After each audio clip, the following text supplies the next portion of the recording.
Well, as we switch the cameras, I think maybe the producer aendelee kuelekeza sisi vilivyo. Now, good evening and welcome. This is the first ever MP Aspirants debate in Baringo County, and we are privileged as Baringo News and in partnership with CAS TV to bring you the first ever debate in Baringo. And the purpose of this debate is to give an opportunity to everyone in the constituency and Baringo at large to get to know you as the aspirants, and at the same time to see what agenda you really have for these people, for Eldama Ravine. And should you be elected, they can also hold you accountable based on what you will say tonight. This goes to the internet, and whatever goes to the internet can never be erased unless we choose to do that, which we have no plan to do so. So in the next 5 years, if one of you will be elected, you will be held accountable based on what you say tonight. Another objective for this debate is to give an opportunity for the Raya up here to interact with you, because I can see so many comments coming up, and that gives them an opportunity to engage you, because we'll be reading out some of the comments, and also get an opportunity to ask some of the questions that they do have for you tonight. And maybe before I forget, I'm your host, Komen SK, Karibu Sana. And to you, the viewer, maybe a little bit of statistics about Eldama Ravine. It is one of the most populous constituency in Baringo County. Baringo County has 6 constituencies. Tiati to the north, we have Baringo South, Baringo Central, Baringo North, Eldama Ravine, where we are tonight, Baringo Central, I've said that, and Mogotio constituency. And for Eldama Ravine constituency, currently we have a voter population of 62,000. And these 62,000 we've seen a rise from 54,000 from 2017, and that is based on the current data by the IEBC. Of course, they're still doing some filtration, and they'll give us a final figure before we go to the elections in August. And further to that as well, as I said, this is one of the most populous constituency. It has a population of about 129,000. And should you wish to imagine the youth population, because that will be an agenda we'll have to talk about tonight, if you do 70% of that, you would come to about 90% population of the youth. And talking about the youth agenda, that will form a basis as well. For the male, we have about 65,295, and the female is 64,238, and that is according to the data by the Kenya National Bureau of Statistics as of 2019. So that is a little bit of information about Eldama Ravine. And while we were starting, you might have seen a video to take you through the town, and you've had a virtual tour to the town. So at least you have a little picture about where we are right now. And tonight we are privileged to be hosted by the Tidy's restaurant. And that information also should have come to your screen. You might have had a virtual tour as well of the Tidy's restaurant. It is one of the best restaurants in Eldama Ravine, and we are very grateful for their hosting tonight. Well, and straight to the debate, and to you, the aspirants.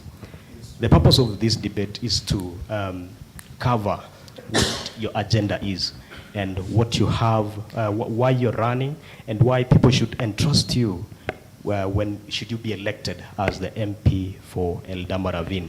And that forms the basis of this debate. And straight to that, we will give you a chance to introduce yourself, and that will take 2 minutes each. So you will take your time to introduce yourself and briefly tell us why the people of Eldama Ravine should elect you as their MP, and what you're bringing to them as their leader should you be elected come August 9 of 2022. And in that regard, we'll start from our right, and being the only lady in the room, Mheshimiwa Karo Talam, will give you an opportunity, and your 2 minutes begins now. Thank you, the organizers. My name is Karo Talam. I'm born at Eldama Ravine, a place called Kabunyony, which is in Lembusquen, and I'm married in Benonin, which is in Ravine Ward. I am professionally, I'm a clinical officer who specialized in ophthalmology, cataract surgery, low vision and refraction. I also did pediatric refraction, I also hold a certificate in senior management course from Kenya School of Government, Kabarnet, and I also did a counseling degree in counseling and psychology from University of Nairobi. Professionally, I worked at Ministry of Medical Services in Nakuru County, being in charge of the ophthalmic services at the eye unit department. I also covered Nakuru, Baringo, and Samburu County. I also headed Ophthalmic Clinical Officers Association Kenya. That was me just before I resigned. But I'm glad that as a profession, as a clinician, even if I resign, that title still remains with me. So I'm glad to be here with you this evening as one of the aspirants who is going to vie for Eldama Ravine MP seat. And I'm there with an agenda. My slogan is Boresha Maisha, because I want to take Eldama Ravine to the next level. I want to take care of the youth. I want to take care of the women. I want to take education to the next level. Thank you. Thank you. All right. So maybe additional information is that we've only had 4 aspirants tonight. We were expecting 9 of them.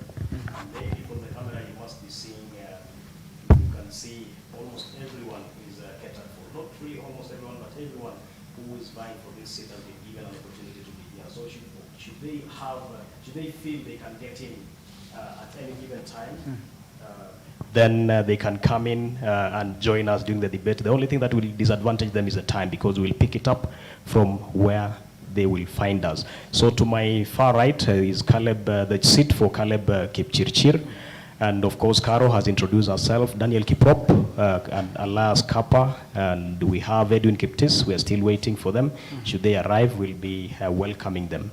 We have... but of course, it should be noted that all the aspirants were invited officially. That is true. And they accepted the invitation to come to the set. Well, thank you. And we also received some apologies from some of them, and among them is Edwin Kiptis and Mheshimiwa Musa Sirma. So we may not be expecting the 2, but the rest we may be expecting them. So sorry for that. It was an additional information that we felt we need to give you. So to you, Bwana Elijah Tanui Kiptonge, 2 minutes. Yes, thank you so much, the organizers of this debate. I'm Elijah Kipsiren Tanui Kiptonge. I reside in a village known as Cheraik, Lembus, Perkera Ward, and I am from Eldama Ravine Constituency. And until 9th February, I've been serving as the CSO, Curriculum Support Officer, in the Lower Ravine Zone. My profession, I'm a teacher by profession. The issue of education, I know very well. On issues pertaining to my candidature as an aspirant of Eldama Ravine, I was motivated by the fact that over time, those who have been coming for us or to ask votes for us, whenever they are defeated, they go for another 5 years until the next cycle of education, the next cycle of election, when they reappear and they ask for votes. The other thing which also motivates me is the fact that those who have been asking for this position, they don't know the priorities, the strengths, the opportunities, and the threats of the electorates. I've been with the electorates when I've been serving with, on my work as the CSO, and I understand them, and they understand me very well. So it is good to ask them for votes, because I understand them, and they understand me. And I'm going to tackle issues on education, youth, areas of priorities, which I think I'll still have time to elaborate on the same. And also, there is something on health. Your time is up. Thank you right. so much. Thank you, Bonangetuny.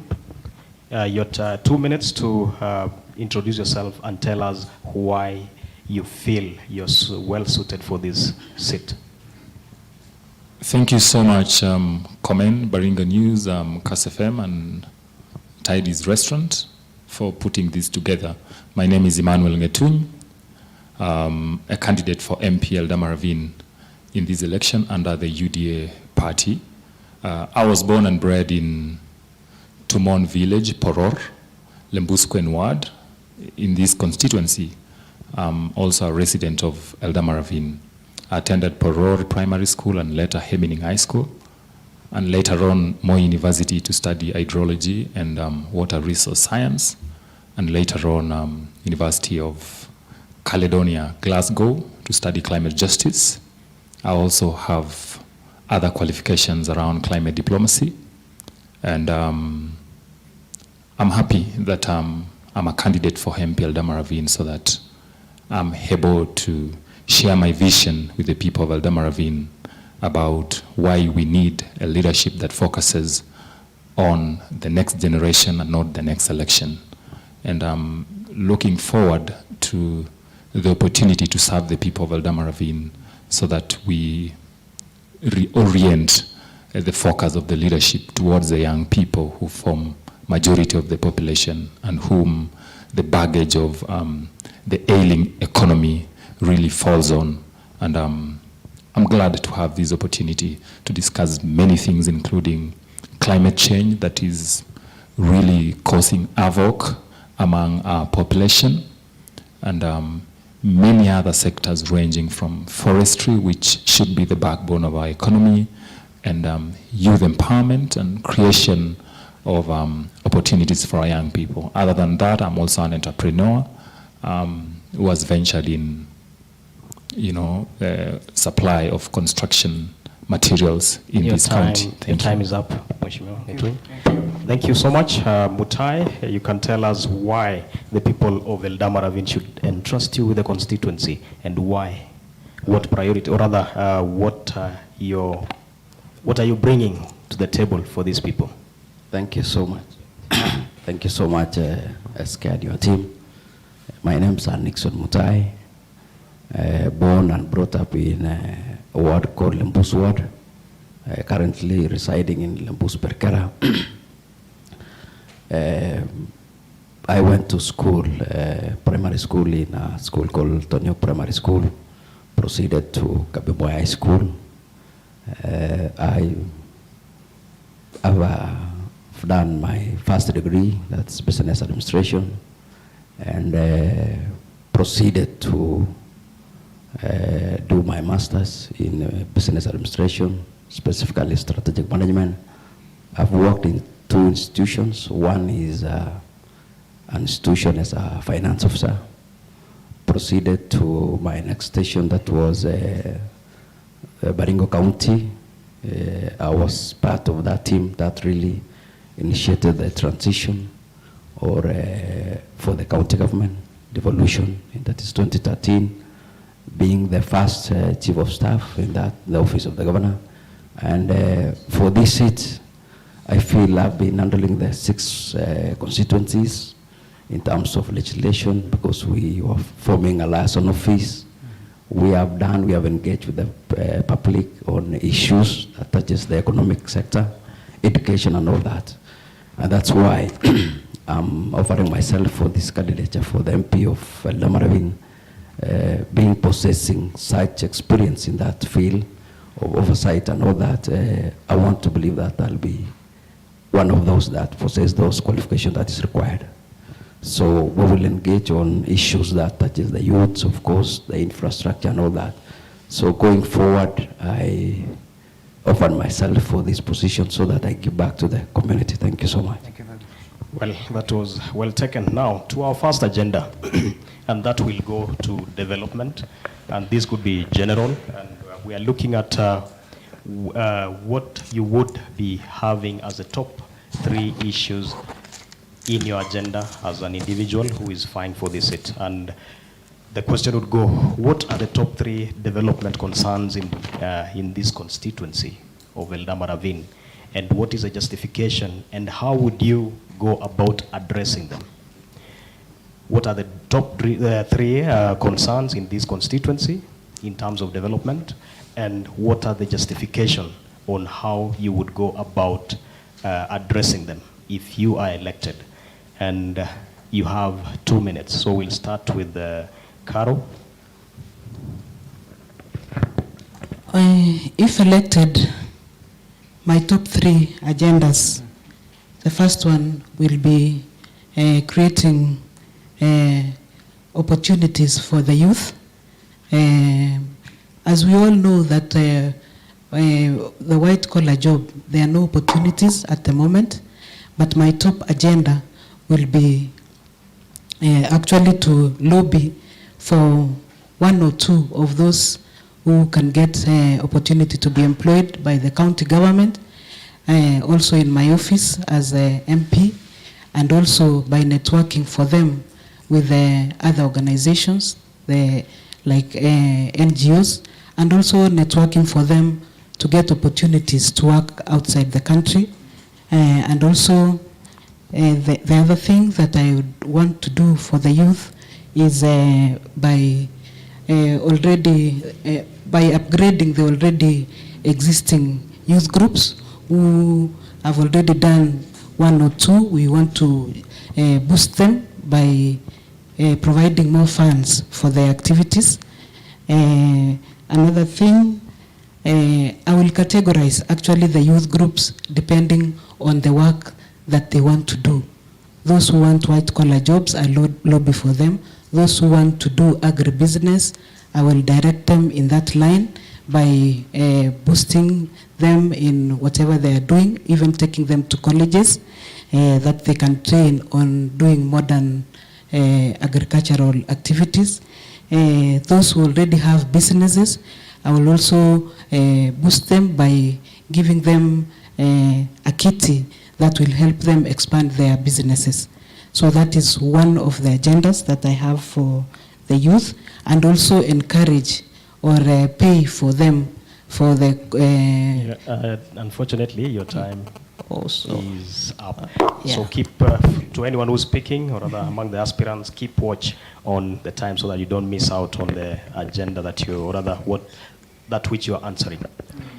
And should you save some time, we would give you, what do you call them? The bonus time. Yes, and you can, we would also ask.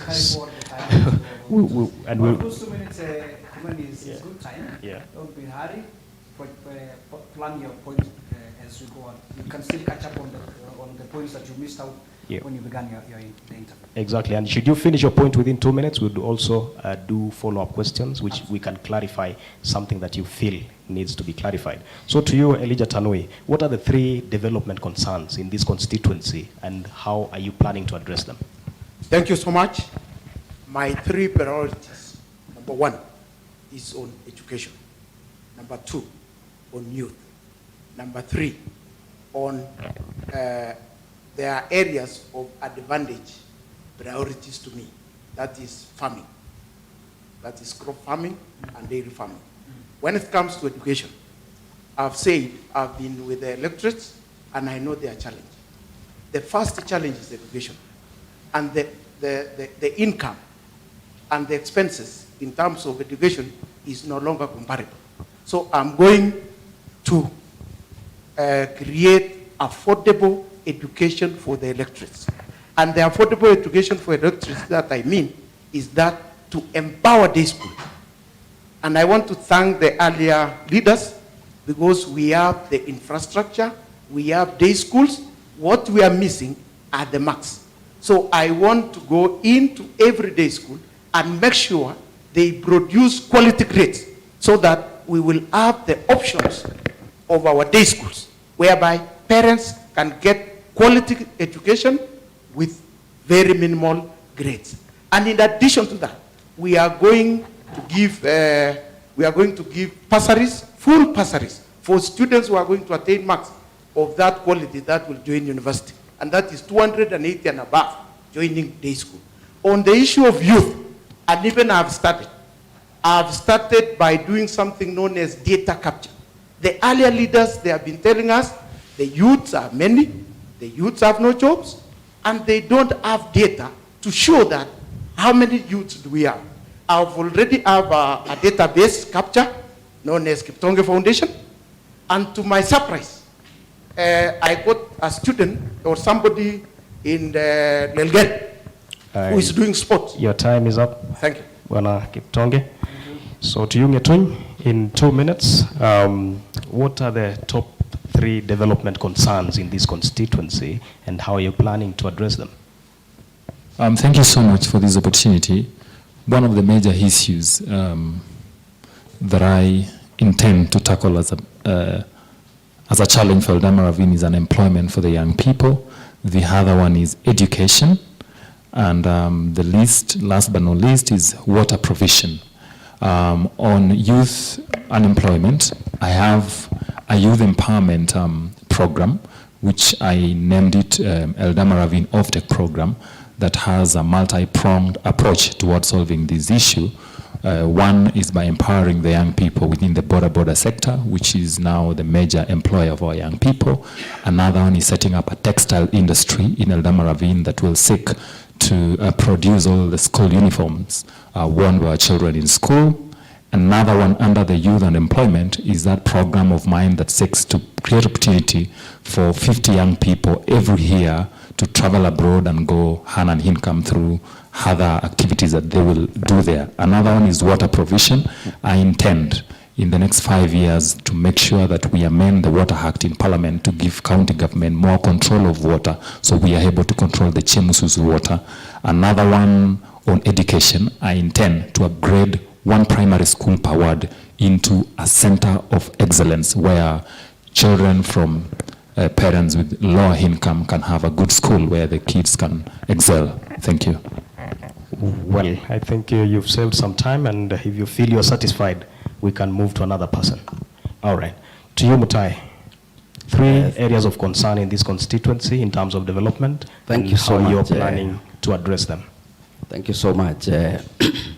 My 3 top priorities for this constituency, I will start with the one for the education. We have many day schools, and the only challenge that we have is the quality of results which is being produced. Because at the moment, I want to tell you that the number of below E's, the students which attain a grade of E, is more than 600 every year. That number is very alarming. And if we are to deal with unemployment and other things, we need to sort out that issue. And the way you sort it out is we make sure that these schools are staffed, we make sure that they are given the necessary financing aspect so that we have the necessary facilities to enable these students to attain their marks and their good marks. The other aspect on education is we need a conveyor belt to really underscore the education aspect from the primary level up to the tertiary, so that we have a structured way of handling the students. The other thing is unemployment, which is very rampant, not only in this constituency, it is all over the country. We need to think outside the box, and for my strategy is that we need to understand the international other opportunities that can be accessed through international linkages and all that. I will do an office, a liaison office in Ravine and in Nairobi, so that we see how we can make sure that our students are even given opportunities outside this country, from Australia and other countries, so that we really handle that. Lastly is the aspect of target infrastructure. I will lobby with the government agencies so that we really access those infrastructure development that is being given by the national government. All right, thank you. That was well taken. Now, our second agenda is on agriculture. And I'll give you a few facts and figures about agriculture in Eldama Ravine. That is based on data that we got from the Department of Agriculture in the Eldama Ravine sub-county, Koibatek sub-county that is. Maize farming is one of the leading crops that is grown in Eldama Ravine, and to the acreage of about 12,000, not acres but hectares, 12,000 hectares, followed by potatoes, and followed by beans. I don't know if you knew about that. And within that as well, there is a serious decline in the production per acre for beans, sorry, not beans, but maize. There's a serious decline. And for potatoes, the hectares is about 3,100 per year. It is planted in 2 seasons. That is data according to the Ministry of Agriculture in this sub-county. And now my question would go. Before I go to the question, the livestock as well. Dairy farming is leading in Eldama Ravine. And a few years back, maybe Chepso, you can give me the data. Sabatia Cooperative Society. Yes, in 1970, actually the early 70s. Yeah. Eldama Ravine used to lead in, especially the Sabatia Farmers Cooperative Society. Yeah. 1978 to 1982. The minister, James Sangaine, was the minister for cooperative, used to bring farmers from places around the country to come and benchmark within the constituency. In Eldama Ravine Constituency, 1979, because it was the best producer of milk and management of the cooperatives. Well, and according to the data, the milk production in Eldama Ravine is on a serious incline, or rather, it is increasing. The production of milk is increasing. Yeah. And according to the data that we have right now, as of 2015, we were talking about 1.2 million liters per year. And right now, we are talking of 1.6 million per year. So you've seen the maize is going down, the milk is rising. The beans as well is going down because of the production, and majorly, there are a number of factors that are affecting this, and that is where our question is. With those facts in place, what are your plans on this sector if elected MP, and that for the case of the maize produce per acre is on a decline, and the dairy farming, or rather the dairy milk production is on the rise? And with that, you can get to give us that. And maybe this time round, we can start with on our right, Mr. Mutai. You can give us how you're planning to improve this sector, and we've given you those facts. Yes, so and of course, if there are any other elements of agriculture that will boost the constituency in that order. Yeah. Thank you so much. You have put it very clearly. Some of us went to school through the cooperative. I want to say that we used to have some good money from Sabatia. And I want to agree with you that Sabatia was a very good cooperative society. Mm-hmm. One is we need to address the aspect of management, and being oversight as one of the mandates of the Member of Parliament, we need to check on the management of these cooperatives, because I want to believe management is a key. Two is on the issue of the maize. I want to believe that when government does subsidies, you remember, a bag of a fertilizer now is going at 7,000. Really, the cost of production is very high until the farmers are shying away because you don't have that much. They survive. So it means the proper mechanism of really ingredients that is being put into this maize is not up to standard, since because of the cost of production. The other aspect is the one for the dairy farming, that since the land now, the land mass, unlike other years, the land is being reduced now.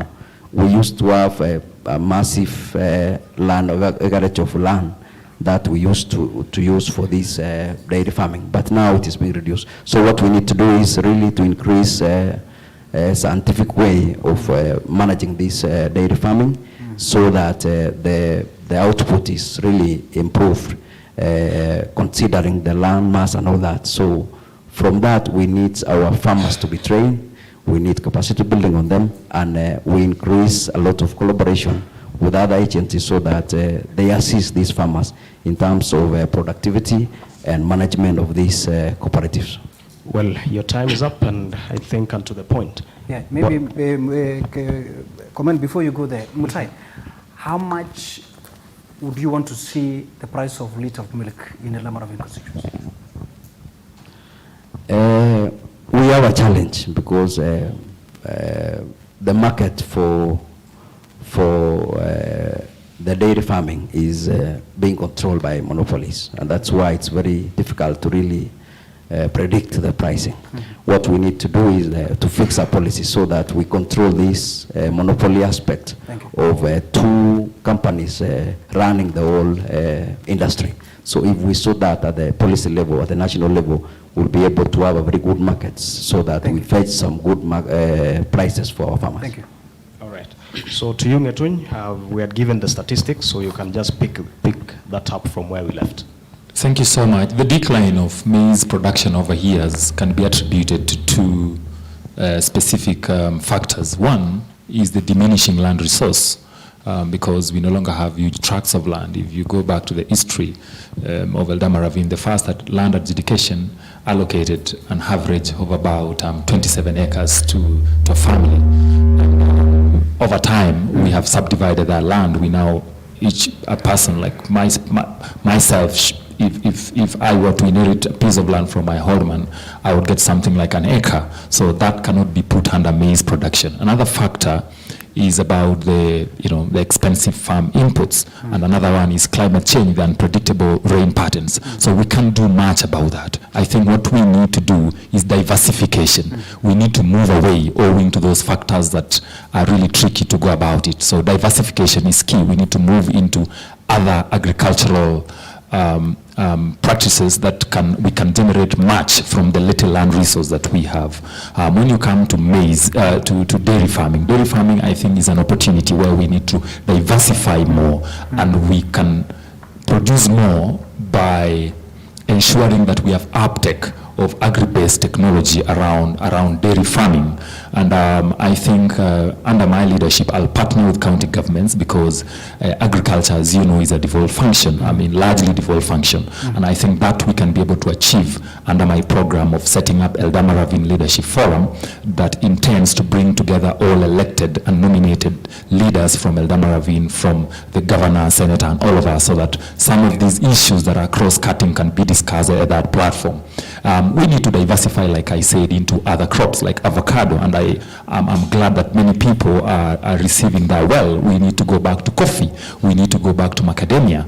Diversification is key, and we now need to adapt climate-smart agriculture, which I think I'll get an opportunity to expound more on it. Thank you. Your time up. Same question. How much will farmers sell their milk if you are a member of parliament? That has everything to do with value addition. The price? Value addition. If we don't have a factory that can package our milk, we will just be, we cannot complain of monopoly. This is a free economy. What we need to do is to prepare our people to fight with these monopolies. Correct. All right. Well, with the existing Ngetuny, there's an existing, or rather there's an upcoming factory, processing plant, which has been built or developed by some of the farmers through their cooperatives. And I believe you're aware of that. What strategies are you coming with to ensure that value addition is improved, and what are the challenges that they would be facing at the moment? I belong to a party that believes in bottom-up. And what we should be able to do, we should start from the bottom. We need to increase production of the milk, so that as we set up these value addition institutions, then we have enough milk that can be taken off by these factories. So we need to start from the bottom, increase the production of that farmer from 2 liters to 10 liters, and we have an array of things that need to be done in between before now we eat the critical liters of milk that then we can take it to the so it has to come back to the bottom. How much liters of milk can be given by a cow and by a farmer? So we need to go back to the bottom. All right. Thank you. So to you, Kiptonge. Yes. Thank you so much. And I'm happy you are bringing this item as question number 2.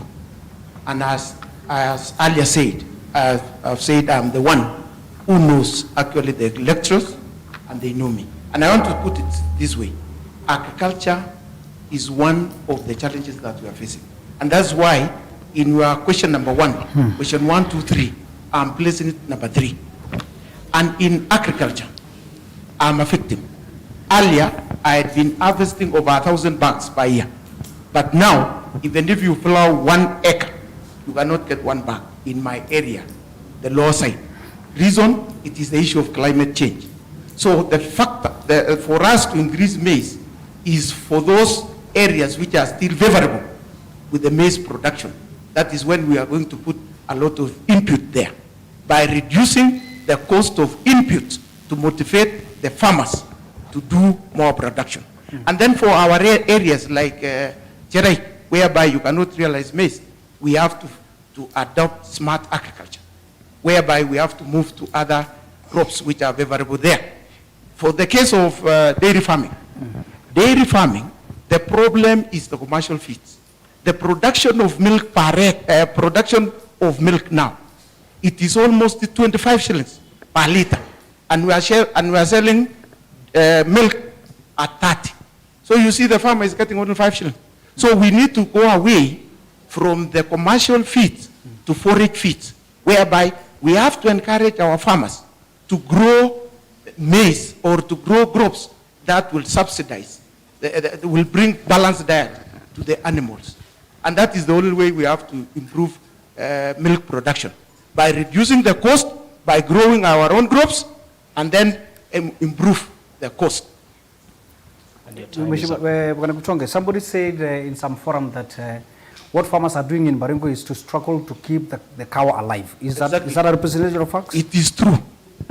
Because for now, the production from the milk will eventually be consumed by the same cow. Fair enough. If you want to feed the cow properly. Thank you. And there is this question you have been asking, how much would you want the cost of milk to be? These guys are running away from it because they are not practically on the ground. They don't have those milk. How much? I want to tell you, for real, the cost of milk should not come below 60 shillings per liter. Fair enough. Basing on the cost of the feed. Of the production. Correct? Thank you. So the cost should not be less than 60 shillings per liter to the Mukulima. Thank you. Thank you for that. We move on to Carol Talam. Thank you. Me too, I've been practicing farming until the year 2009, when I completely stopped doing maize, planting maize, because I saw the input plus whatever I was getting was just too little. So I decided to diversify, and so this is what I want also, when I come to this position, I will encourage farmers to diversify and do other farming. I diversified to avocado, which I've seen the yields, and at the same time, when you do such crops, you can still intercrop and plant your other things like beans and the others. So I would encourage farmers to diversify and plant other things like avocado, macadamia, coffee, and the rest. I will also advocate on, together with the county government, that we set up or we upgrade the current FTC that we have, so that our farmers can get training on how to practice modern farming, so that whatever they do it with literacy of expenditure and output. So I will also liaise with the existing SACCOs to support the farmers by giving them loans that they can be able to increase their production and at a subsidized interest. So, and another thing, I know the challenge that we've been getting more is because as the population has increased in Eldama Ravine, so the size of the land has also become small. So even planting maize is a problem. Well, so I will also encourage them your time is up, unfortunately. to do horticulture. Yeah. Yes. All right. So How much per liter? Same question. How much per liter would you want to say? I will go with what Kiptonge has said, not less than 60. But now this will be determined by the expenditure, the input that the farmers used. and Yes. and a follow-up question on the same. Yes. Everyone has spoken about the feeds. Yes. What do you think should be the solution to the animal feed so that we can improve the milk production among the farmers? As I said, the farmers should be taken for training so that they can be able to be trained on even how to manufacture their own foods, which will reduce the expenditure. All right, Yeah. thank you. We wish to acknowledge those people who are watching us. We have over 500 people who are watching us online. So as you give your views and answers to these questions, you must be aware that quite a number of people are watching this show, and that is just the online audience. I'm not sure about the TV audience. Yeah, of course, we're live on Cast TV Yeah. and on our social platform on Facebook. Yeah. And of course, you can catch up with us. We're still live at Eldama Ravine, live from Tidy's Hotel, with our panelists who are contesting for the members of parliament seat. And of course, we go to the third part, which is education. And I will start with you, Kiptonge. You highlighted the issue of education earlier. And I know you're a teacher by profession, yeah? Yes. Yeah, that's what you indicated earlier. We've released the KCP examinations yesterday. And you know, you must have gone through the results and the same. As a member of parliament, there's a kitty for CDF kitty, which will majorly go to infrastructural part of the primary school and the secondary school. But usually, of course, Eldama Ravine has one of the national schools here, Baringo Boys High School. Baringo Boys. Yeah, and the question is, as much as we want to develop this infrastructure in these schools, what are the performance? Do you have the data? Do you know these schools? How have they performed previously, and how would you want to see them in the future? What's your plan? Yes, the results which were released yesterday, I've not had an opportunity to go through because I've been out busy doing campaign. Okay. And basically, maybe for the previous years, Koipatek has been doing well in Baringo County, and it has been rated #1. And that is not the issue so much. Is that a fact? Yes, it's the #1 in Baringo County. I want to say, for my candidature, I want to provide affordable education, which is a key problem to most of the parents. Most of the parents of this age are those who dropped earlier, and they are now parents. They don't have any income. So how will they educate their children? I'm going to provide a solution. By doing what? Make all the day schools in Eldama Ravine Constituency of quality grades. And I have the skills and the knowledge to do that. That one, I'll do it, to make sure all the day schools get quality grades. And by doing so, we want also to take care of students who are acquiring marks of that of university. And my case is 280 marks. For a student attaining 280 marks and join day school, we are going to offer full bursary. Why are we doing that? We want to raise the number of students who are joining university from the humble families and increase the number of students who are joining university. And the other students who are not going to attain 280 and below, we will give them fair deal in bursary. And then also those who are going to other schools, not within the day school, we will also give them a portion of their bursary. And we'll make sure all these children join university. Thank you so much. Fair enough. Ngetuny, what is your plan? Do you have the data of these schools, and what's your capacity? What's your plan?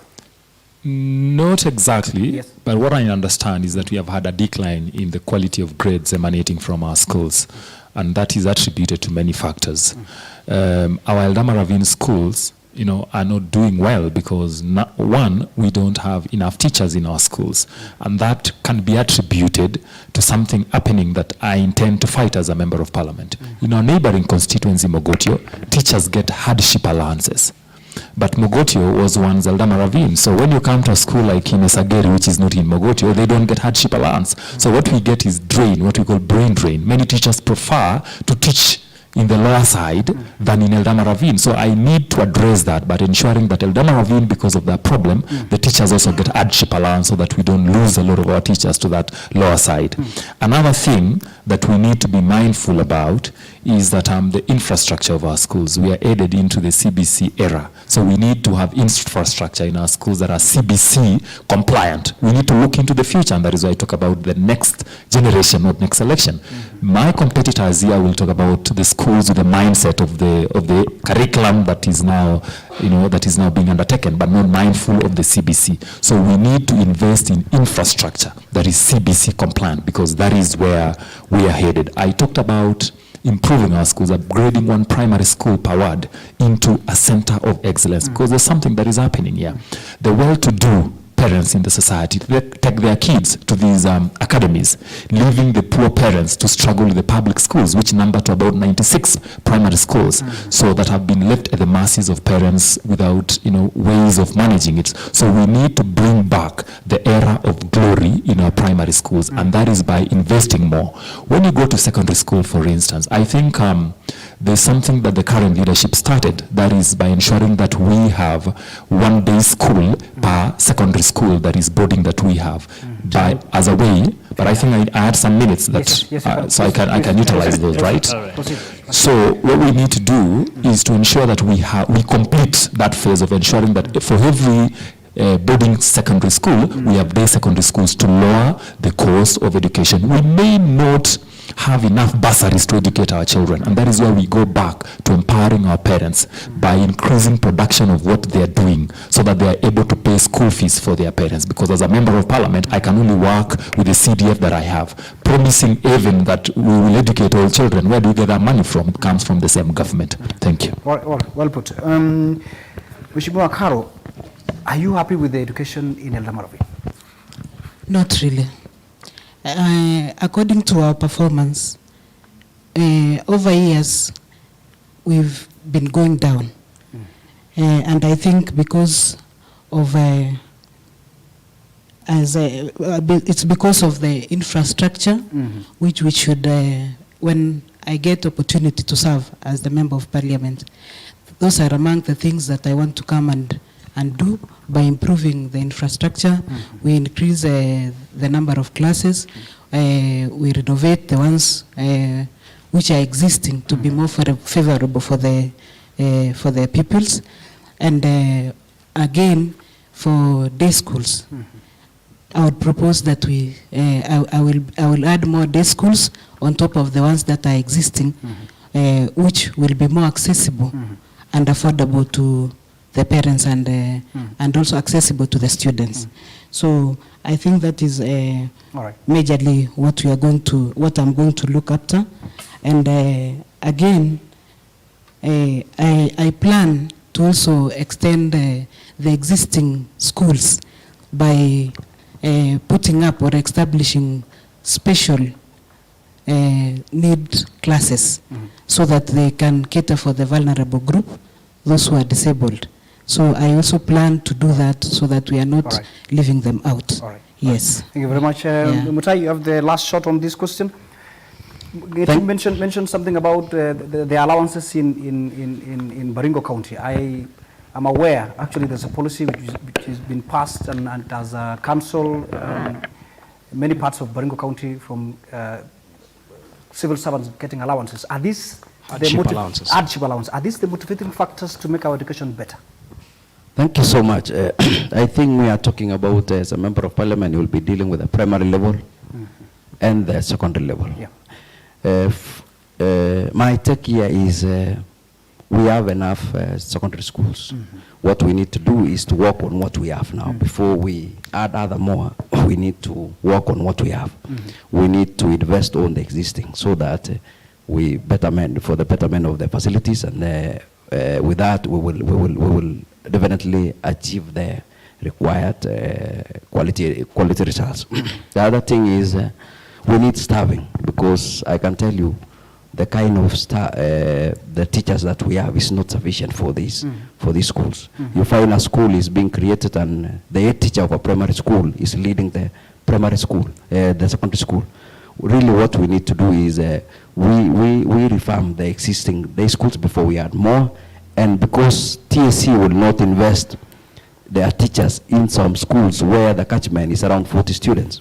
And that's why you find at the national level, where schools have a population of around 1,000 students, they don't miss teachers because TSC will only invest where there are many, the population is very high. So we need to work on what is there. The other thing is we need an inclusive management. We need our professionals to be part of this process so that we assist those schools in terms of the skills and all that, motivation and all that. The other thing is the aspect of bursary. We are sharing over 48 million in terms of bursary. And I want to tell you, it will assist in a way, because if we share this bursary in a very transparent manner, so that the needy ones really realize or access to this fund, by doing so, we really lessen their burden of payment, and also we make these students to be in school most of the time, and by doing so we will access this quality education, and we will improve our grades. All right, your time is up, and maybe to you, Chepsoi, Yes. I can give you a few facts and figures that we managed to obtain at the Ministry of Education, and generally there's been an improvement in performance within schools in Eldama Ravine. Like for the KCPE results in 2018, there was a mean score of 261. 2019 it went down, there's been a decline, not an improvement, sorry.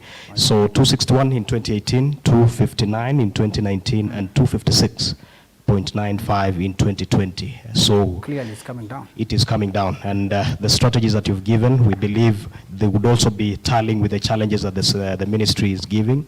We can see understaffing as an issue within the secondary and primary schools, so we acknowledge that fact. Inadequate and inappropriate physical infrastructure in a number of schools, especially the primary schools. So that should be something, quite something, And lack of power in some primary schools. There are no boarding school children in some of the schools, and frequent absenteeism among the teachers. And that is a very serious concern coming from the government itself, complaining about some of its workers not showing up within the school. And finally, but not least, lack of piped water in many primary schools. We are making you aware of this because we felt maybe there are some of the issues that you may not have touched within those 2 minutes that you had been given. And maybe for those who are viewing, you have an opportunity to give your question through WhatsApp 0799-030-030. That is for Baringo News. And also the comment section. We are seeing quite a number of comments coming down. So should you wish to ask a question, we will have an opportunity to read out a question from the members of the public who are watching. And we'll pick it from any of the platforms, be it CAS TV. Yeah, and of course on our social media, Facebook and CAS TV and CAS Radio. Exactly. So drop your questions there. Before we go to the next question is Mutai and our panelist. A quick one. There's a last mile for the connectivity of electricity to primary school and secondary school. Straight answer, yes or no. Are there primary schools which they don't have power up to now? Yes, there are some. You are aware of them? Yes. Ngatu?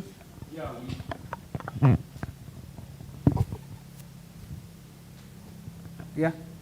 Kiptonge, is your mic okay? Yes. We'll go back to Yeah. Yes. How many do you know? I don't know the figure. Yes.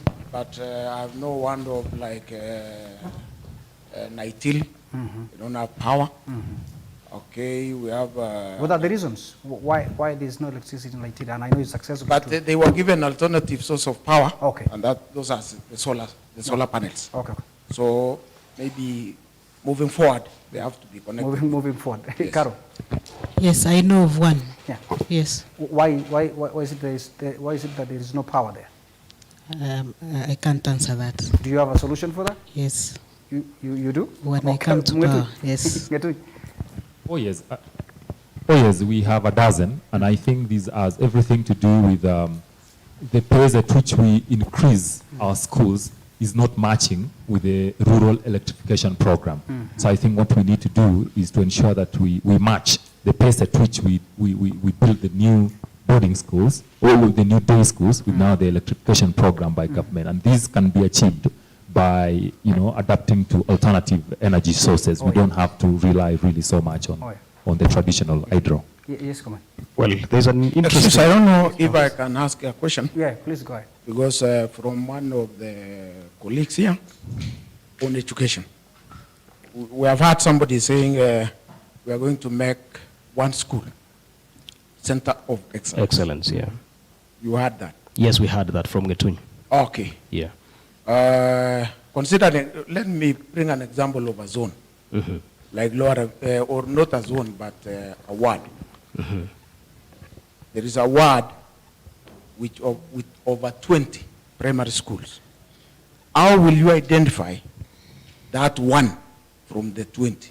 And that is a question coming from a CSO. Number two, that one, to my opinion, it will be increasing the cost to the parents.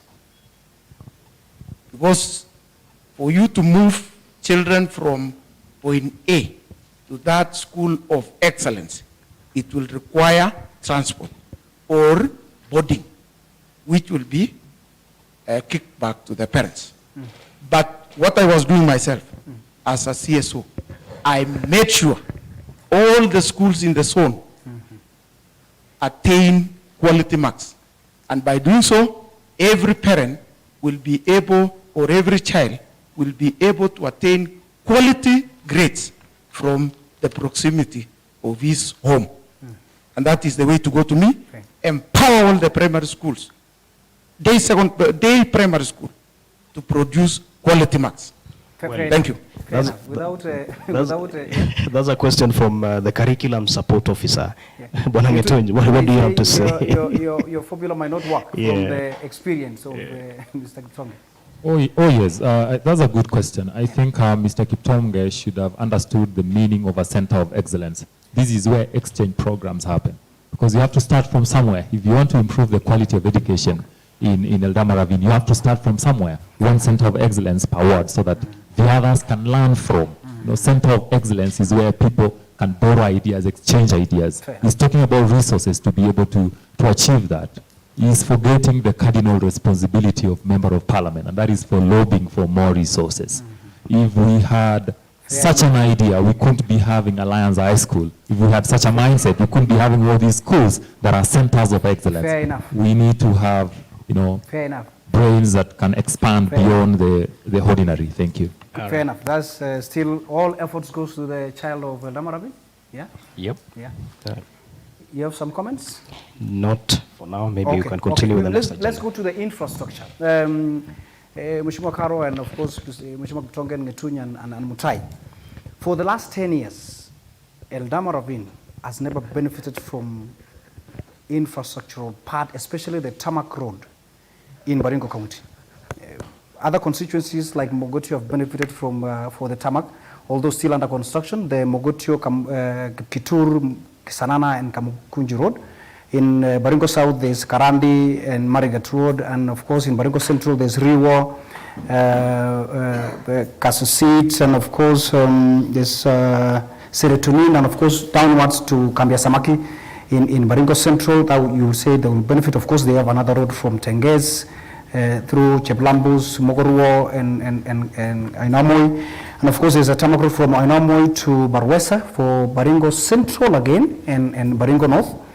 And of course, in Tiati, there is a previous road done by the President Kenyatta predecessor, Mwai Kibaki, from Loruk, Chemalingot, Parpelo to Marich Pass. Eldama Ravine has barely gotten a foot of the tarmac. I will start with you, Mutai. What will you do differently? Because it's been 10 years since we didn't get a foot of a tarmac. What is the magic? Thank you so much. We really need to understand why Eldama Ravine has not gotten.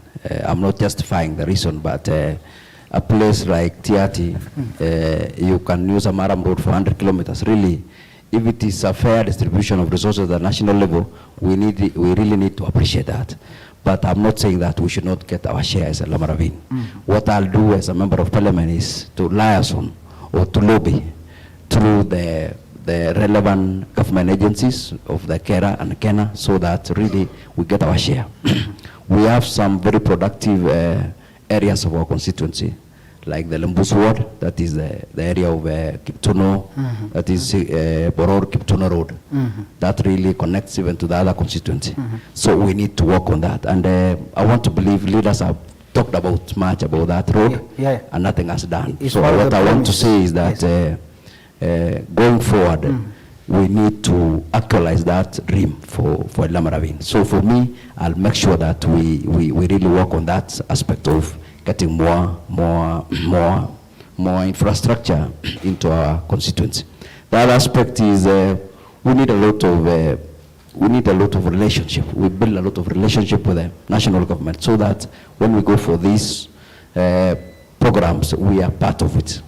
And we need to have an overall view of the whole country, because I want to believe, I've been to that discussion of why even the Eldama Ravine is not getting the tarmac. There are some constituencies that you move over 50 kilometers for you to get a tarmac. For Eldama Ravine, the longest one is Kiptuno, Boror, Kiptuno. It is around 27. And that might be some of the reasons why the other constituencies were catered unlike the Eldama Ravine. But I'm not saying we should advocate for that. We need to work on it. And we need to be fair to everyone. Thank you so much. And your time is up. Maybe a follow-up question. Yes, a follow-up question. There's this road here Yes. from the South. The south. Emily. It's a stretch of around less than 15 kilometers. 12 kilometers, around 13. But What we need to do is really we need to upgrade that road. Even before we talk of others, we need to upgrade that road, because that's a road that has been repaired every year, year in, year out. So what we need to do is we really lobby for those Right. agencies Fair enough. to make sure that we upgrade it to the standard of these other ones, so that we don't have to repair every year. Fair enough, fair enough. And the transport aspect is being Fair solved. enough. Thank you. Please correct his mic, kindly. Is it on? Yes, go ahead. Thank you so much. On infrastructure, it is unfortunate. I mean, there's no excuse. Am I audible? Yeah, you're audible I'm now. saying there's no excuse as to why Eldama Ravine misses out on the 12,000 kilometer new road network that have been established across the country. I'm surprised that I have somebody running for member of parliament, Eldama Ravine, who is creating an excuse as to why Eldama Ravine hasn't gotten an inch of a tarmac road.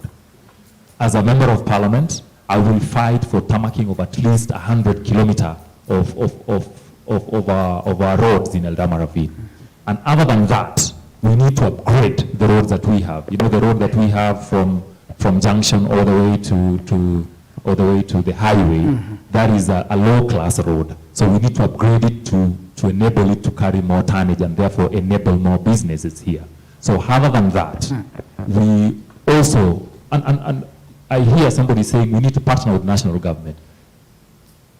I think they don't understand what parliament does. That is where the resources of this country is allocated. I will fight for Eldama Ravine to get its fair share at the National Assembly, because that is where all the resources are allocated. I don't need to partner with anybody. To partner with who? These resources are shared at Parliament, where I'm asking the people of Eldama Ravine to send me so that I defend them some more. Thank you. Do you have a specific road that you want to be tarmac about? Yeah, we look at the productivity of an area, because we need, you know, these roads are not roads to nowhere. It is roads leading to markets from our farms. Like the road from Eldama Ravine here, from Poror all the way to Sirwa, connecting these two main roads, going to Eldoret and the other one of Saos, and the road from Sawich all the way to Timborwa. You talked about potato as, I think, the second largest agricultural produce here. How do they get into their markets? That is a major problem, because we have that problem. And then another one is the Slaters Road. Thank you. Passing from Moringo all the way to Chemeswan, all the way to Sekutoni. Fair Those enough. are the key roads in Fair Eldama enough. Ravine. Fair enough. Thank you. Tonge? Okay. I want to say for the issue of tarmac roads in Eldama Ravine, that one, I think it is not an excuse or a request that we are going to do. I think we are going to demand for it. And by doing so, from what we have been hearing, though I'm not sure, it is me to go and find out, if it is in case that it had been budgeted, the way the earlier MP was saying, it is only to go and make a follow-up and make sure that it is implemented. Because already we are told there are 2 tarmac roads, which already have gone through the budget stage. And that is the Moringo to Timbarwa Road, and there is another one from the Nakuru side all the way to Majimazuri. If at all those roads have been budgeted for, we have to make sure that it becomes a realistic. And what I want to urge the electorates all the electorate to make sure that we fought our party, UDA, so that we control the government. And if we control the government, it will be easy for us to lobby for this money. Fair enough. And I'm sure I have all the skills and all what it takes to lobby for those things that we need in the Eldama Ravine constituency. Thank you very much. Yes. Caro? Over years, I think the tarmac roads have been one campaign tool that our leaders have been using. I remember in the last election, 2017, we were promised that the Poror, Sigoro, Kiptuno road to Sirwa was going to be tarmacked, which unfortunately to date, nothing or no sign have been shown of that. So when I reach there, I will lobby with the government agencies, Kera, so that at least we get even 100 kilometers of tarmac road in our constituency, because that is one of the things that is making our development of our people go down. So when I go there, I will lobby with the necessary, with the relevant government agencies. Do you have specific roads that you want to be done? Me too have an interest with the Poror, Kiptuno to Sirwa, which connects the two constituencies, Mogoti and Ravine, because that is an area that when we get such road, we are going to really help farmers and our productivity will go up, which I think it will really improve the economy of our constituency. The farmers say, SK? Maybe a follow-up question. I think I have a right of reply so that it is very clear. The one for the roads. So we're coming to that. I want to say that... Just a moment, Bwana Mutai. Allow me to have a follow-up question. Then we'll give you an opportunity to reply to Bwana Ngetuny. The Sirwa, Poror Sirwa, it is also connecting Baringo Central. This is the road that you're saying it has been politicized for quite a long time. Yes. So what are your plans? How differently would you do? You're a politician, and you would be working with the same people who have been promising this road. How different would you do this? When I reach there, of course, I also want to find out why this thing is not working over years. So when I reach there, I will do my efforts, I will lobby and make sure at least we get some few kilometers, because I believe we all deserve that. If other constituencies are getting, why not us?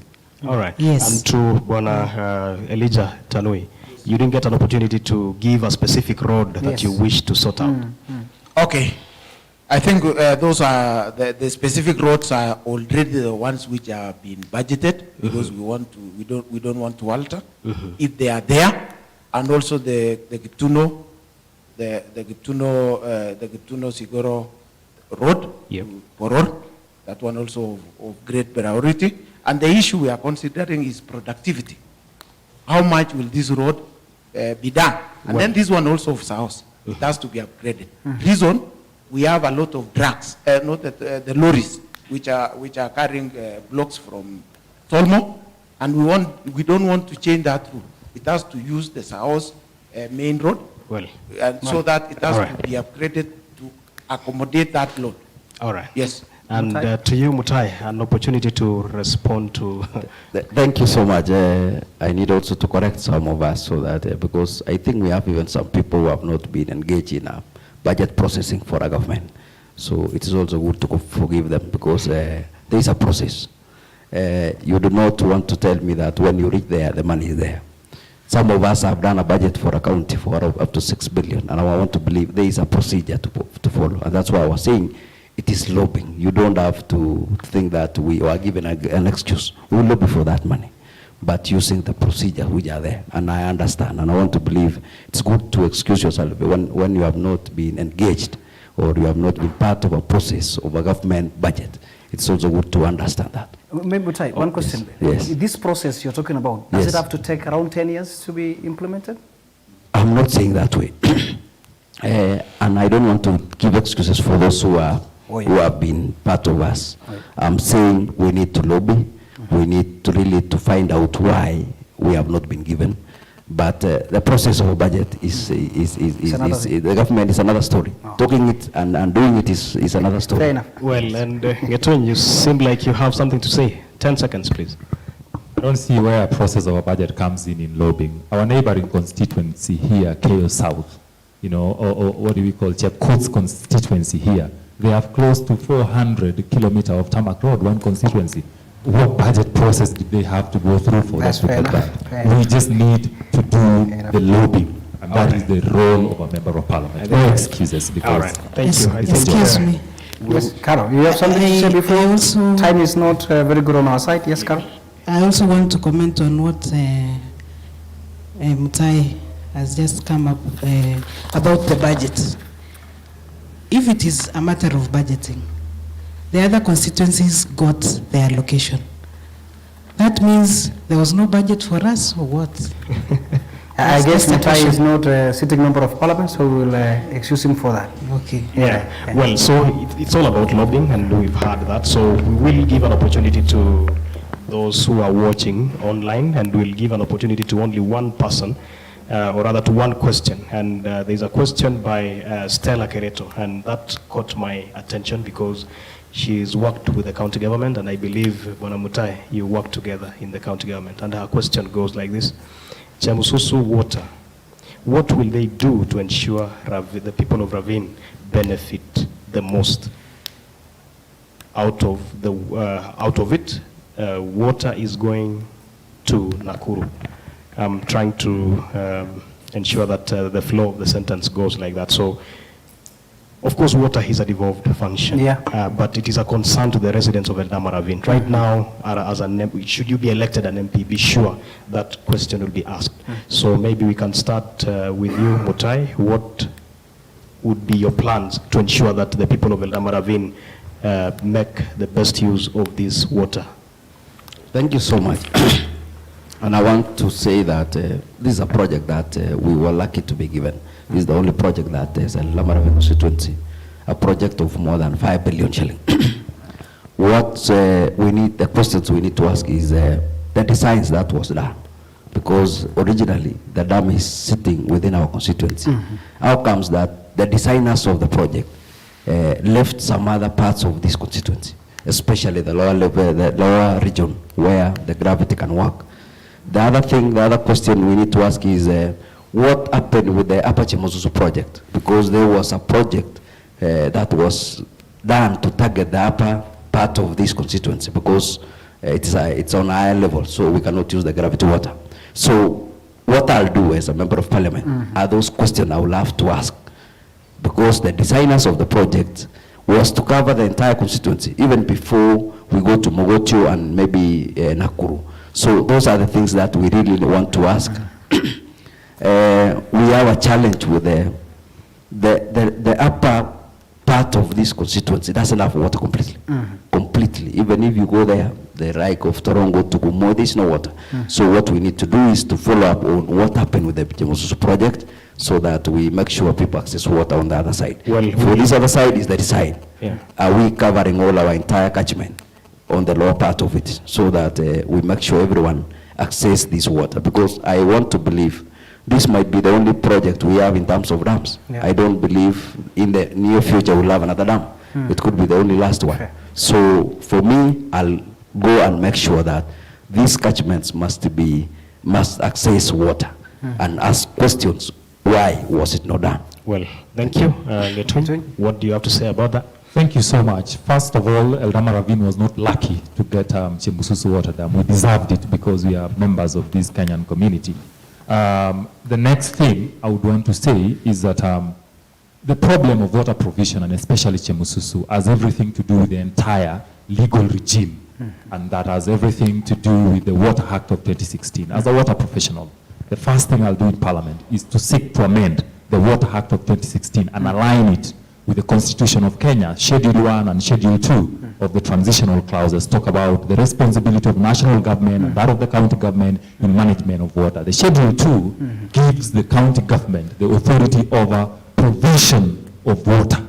And provision of water, we've always had a discussion where the provision of water start happening. Is it from the dam downwards? Is it from the catchment? So we need to change that law so that we give the county government powers over the management of the entire water infrastructure, so that now it will rest the management of the entire Chemususu water with the county government, so that if we have our neighbors down there, then we can be able to have an intergovernmental, or rather an inter-county framework of managing of this water, so that the excess that we will give it to Nakuru County, the resource or the money coming from that, we can use it to fund those other areas that cannot benefit from Chemususu water because of gravity issues.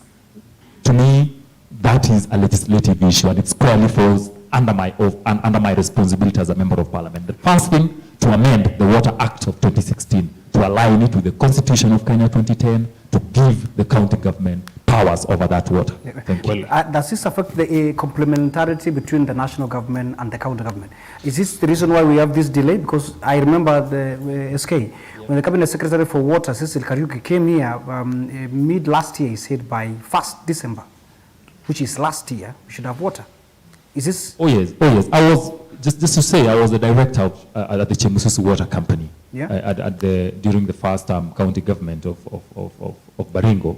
And those were the issues. The issues are, because this project was implemented by the then Rift Valley Water Services, which is now, I think, Central Rift. And upon completion, because that is an agency of national government, they needed to have handed over that project to Chemususu Water Company. Yes. But then there are those delays, because how are they going to hand it over, and yet we don't have the legal instruments that will ensure that Chemususu shares water with Nakuru, and it falls under again another legislation of natural resource benefit sharing legislation, which is still pending at the parliament. So it is an issue of legislation and policy, which I'll be keen, because that is my area. I am a water professional. Thank you. Well, Kiptonga.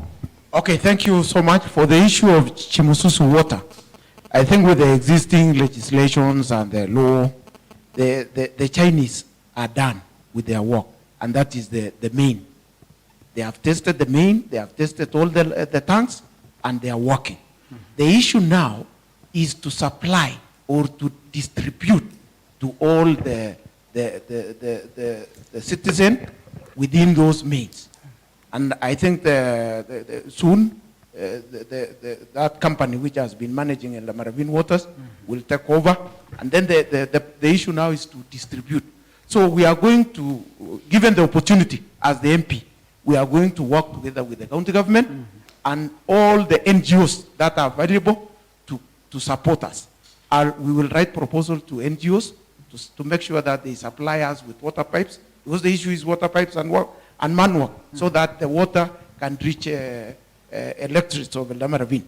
And then for the issue of the upper zone, that is the Torongo, the Torongo, Machon, Mumberes, Tinet, all along to Majimazuri, there is a dam, not a dam, but a weir, which was constructed, and it has not been operationalized.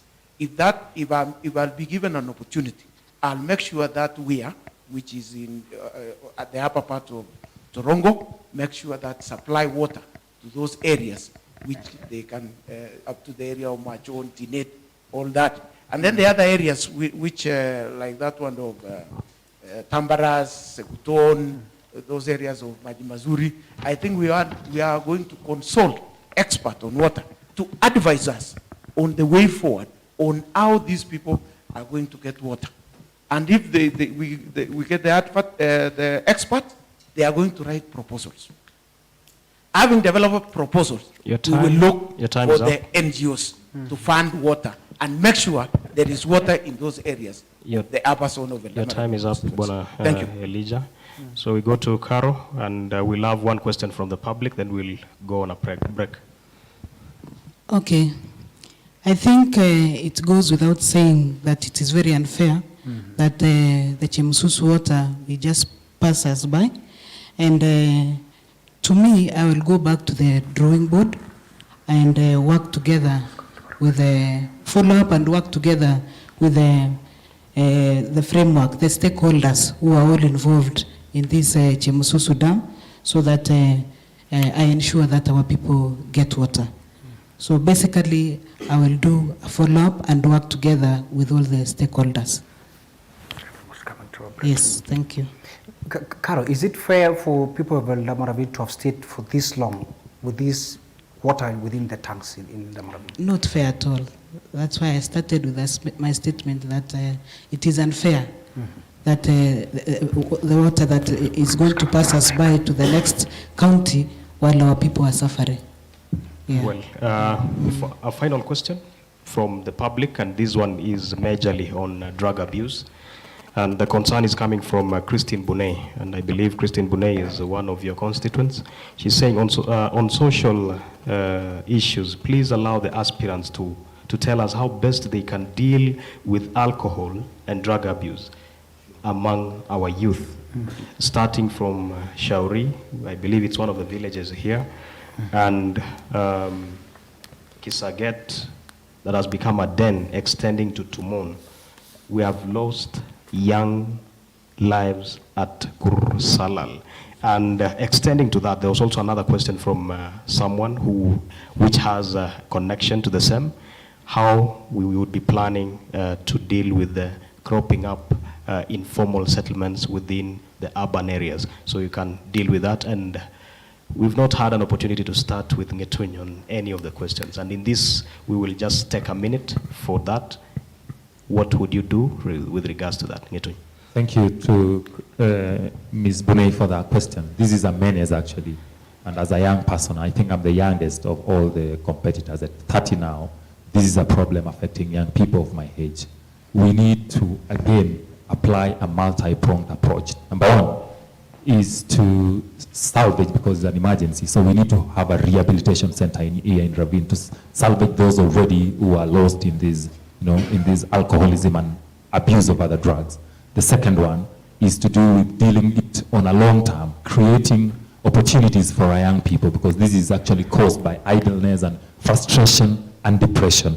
Another thing also is something to do with mentorship. We have lacked mentorship nobody is mentoring our young people. And then the last one is a security issue, because abuse of drugs is a security issue. We need to, have a conversation around it, because the security issue with the people who are stakeholders within the security sector. Your 1 minute is up. We move to Caro. What are your plans to mitigate issues, drug abuse? I will work with other leaders from our constituency, especially from the grassroots level, because they are the ones who can identify these people who are brewing the alcohol. Together with the other leaders, will work together so that we make sure that this thing is stopped. And at the long run, once it is stopped, I think legal action should really be enforced on that.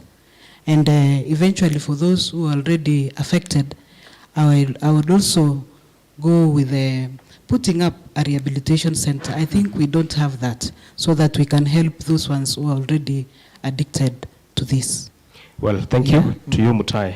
What are you planning, or rather, based on the question from Madam Bonet, you can respond to that. Thank you so much. 1 minute. I want to say also that this has really affected our youths, and we need to really work with the other stakeholders of this aspect, especially the security, so that we really work together in addressing this issue.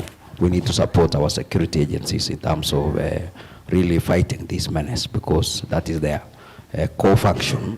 The other thing is the way they have said rehabilitation for those already who are on drugs. Lastly is we need to do empowerment for these youths. We found that they're engaging in this bad behaviors because of really they lack what to do, and they're very idle, and we need to inject a program that really try to address by making them to be engaged in activities that really assist them not to be idle. Yeah, your 1 minute is up. And to you, Bwana Kiptonge. I think fighting illicit brews, it should be the responsibility of each and every one of us. If everybody take that responsibility of fighting the illicit brews, it will come to an end. Because if you ask yourself, how does the illicit brews get way from all the way to Naivasha to Tumon, passing all these routes. We have pastors, we have parents, we have chiefs, everybody. So it is until when everybody takes that responsibility, that is when it will come to an end. We should not blame the chiefs, we should not blame the police, we should not blame the security agencies. Everybody should take that responsibility. And for those who are already addicted, I have explained in my agenda number 5. My agenda number 5 says health and mental illness. Thank you. Thank you. So we are done with our first session. We'll take a break for about 5 minutes. And within that time, you may take a health break as well. So we may get back and continue with the remaining issues that we need to discuss. And to you, the viewers who are viewing right now, we thank you for taking your time. Keep your questions coming and your comments so that we may also pick on what you're telling us. And also, you can tell us where you're watching us from. We will be glad to acknowledge your salutation. Thank you. Kongo bising ko yung kamuainatan SK. Kami cakap engkau mungut inen wacha sokobit kewi gising kaya pakai testai eng tebutu kyoton anang go tebutu gitu nyagai. Akhirnya inen.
is a virtual tour to Baringo County, the land of 1,000 scenic views.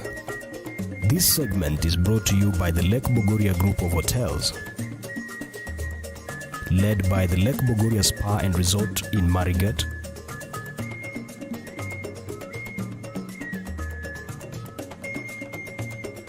and the Rift Valley Hills Resort in Kabarnet, Baringo County.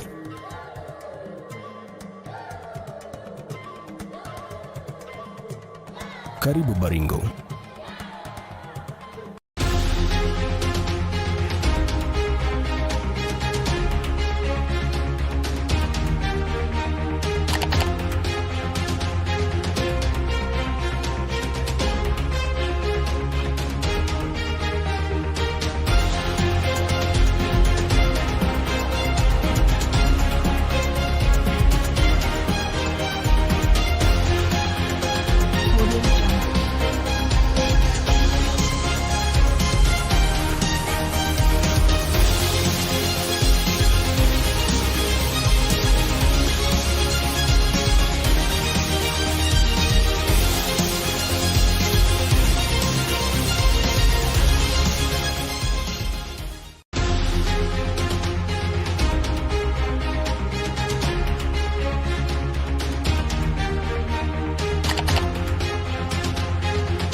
Chipsoy, and thank you for acknowledging the fact that some of the aspirants are not here with us today.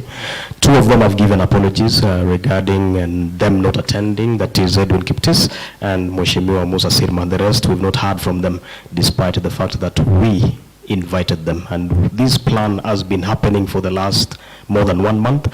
And maybe a little bit about how we started. We engaged all the aspirants. We had a meeting with each of the aspirants or those who sent representatives. We were together and we had a meeting early in February.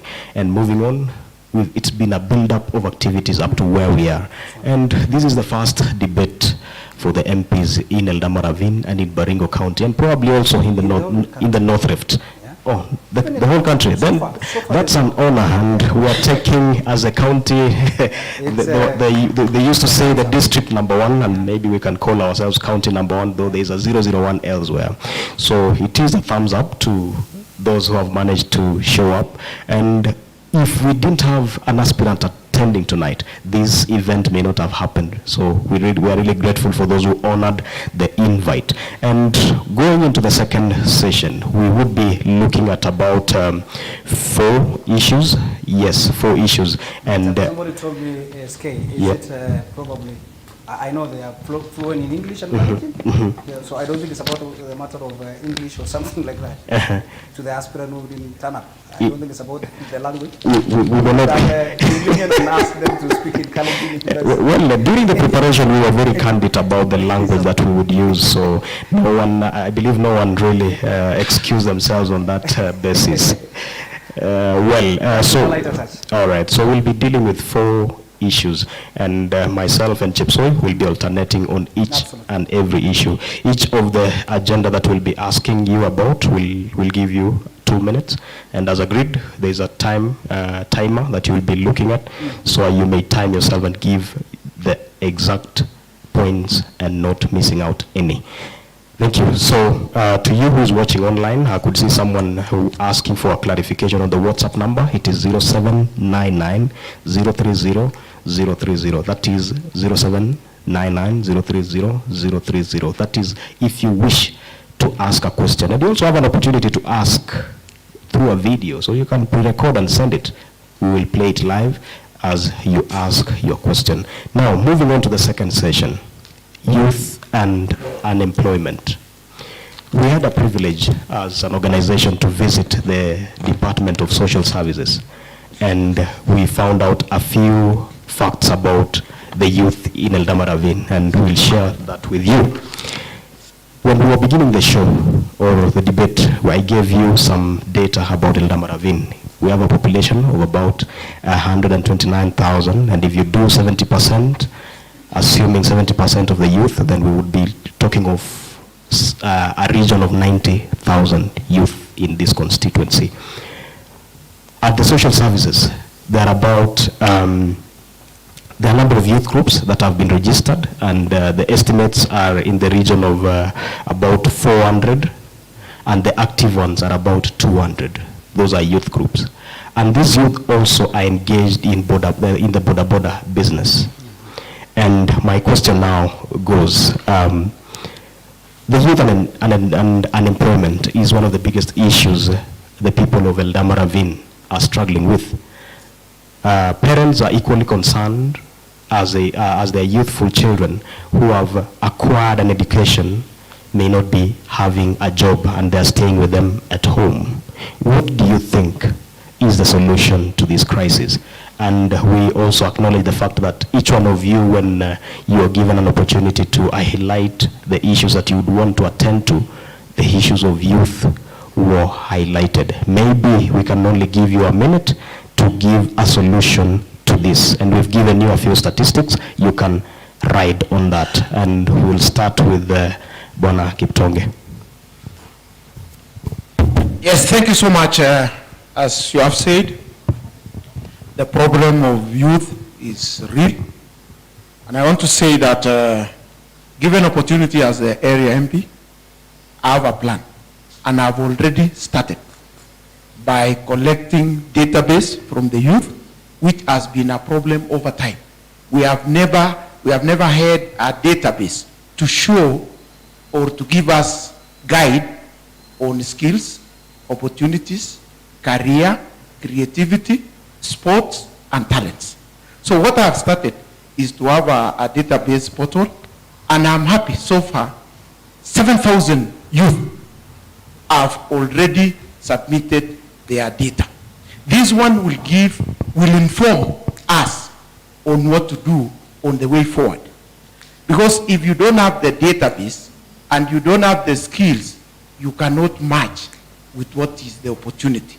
So given that opportunity, having gotten the data, we'll do 3 things. 1, we will do seek opportunity for the youth. Number 2, we are going to provide career guidance to the students who are in school so that they take career which we still have market. And then for those who are flooded, we will have to call them, advise them so that others can change their career. And those who are not able to change their career, we can also using the bottom-up economy. We will come to them and discuss what is the way forward. All right. Considering on the skills that we'll have gotten. And a follow-up question to Yes. you. You've collected data of over 7,000 Yes. youth. In an election, there's a loser and a winner. There's always one winner. Yes. Assuming you don't win, what will you do with that data? I don't want to assume that I'm going to lose. I'm going to win. Having already 7,000 votes from the youths who have already submitted their data, for sure. Were they submitting for me to take them to Cherai? They were not submitting for me to take to Cherai. This is really practical thing for me to act as an area of MP, area of parliament, and I'll get that broad area to work on it. But that is a possibility. It is a 50-50 chance. So you might want to rethink that. And maybe, should you fail to clinch the seat, you might want to consider what you'll do with that data so that those youth get to be assisted. Well, to you, Wanangetony. Thank you so much. I have a serious program that seeks to, help, the young people get out of the menace they are in, and we have to be innovative about this issue. I have a program called Eldama Ravine Offtake Program that seeks to do many things as a multi-pronged approach towards addressing this issue. One is to set up a textile center, Eldama Ravine Textile Center. And that is informed by a research that I did. In Eldama Ravine, we have over 35,000 children studying, primary and secondary schools. All of them wear a school uniform. And a pair of school uniform goes for at least 2,000 shillings on average price. And 80% of the school uniform worn by our children, these 35,000, come from outside Eldama Ravine. So there's a huge market here for job creation. So we'll set up textile center that will create employment for 150 young people that will seek to ensure that we retain the more than 70 million shillings we lose annually to other areas by setting up that industry where we'll employ our girls and boys who are going to be tailors in this industry. And that is linked up to another program under this Eldama Ravine Offtake program that I seek to train 100 young people annually so that we equip them with relevant skills that the Kenya of today requires, so that our young people can benefit from government's blueprint projects. Remember, this country is industrializing and developing at a rate not seen before, and as it does so, it requires young people with relevant skills, and I'll train young people, 100 of them annually, equip them with these skills so that they work in these government blueprints projects. Among them will be our children who will be working at the textile center, 150 of them. Another one that we need to do is to help the border guys. I mean, that is an enterprise that, if well looked at, it has the potential of turning around the economic fortunes of our people. I also have another program, and I wished the organizers had allocated more time to this issue because it's a big problem to the community. Time? The last one, comment maybe so that you eat into my time later. Okay.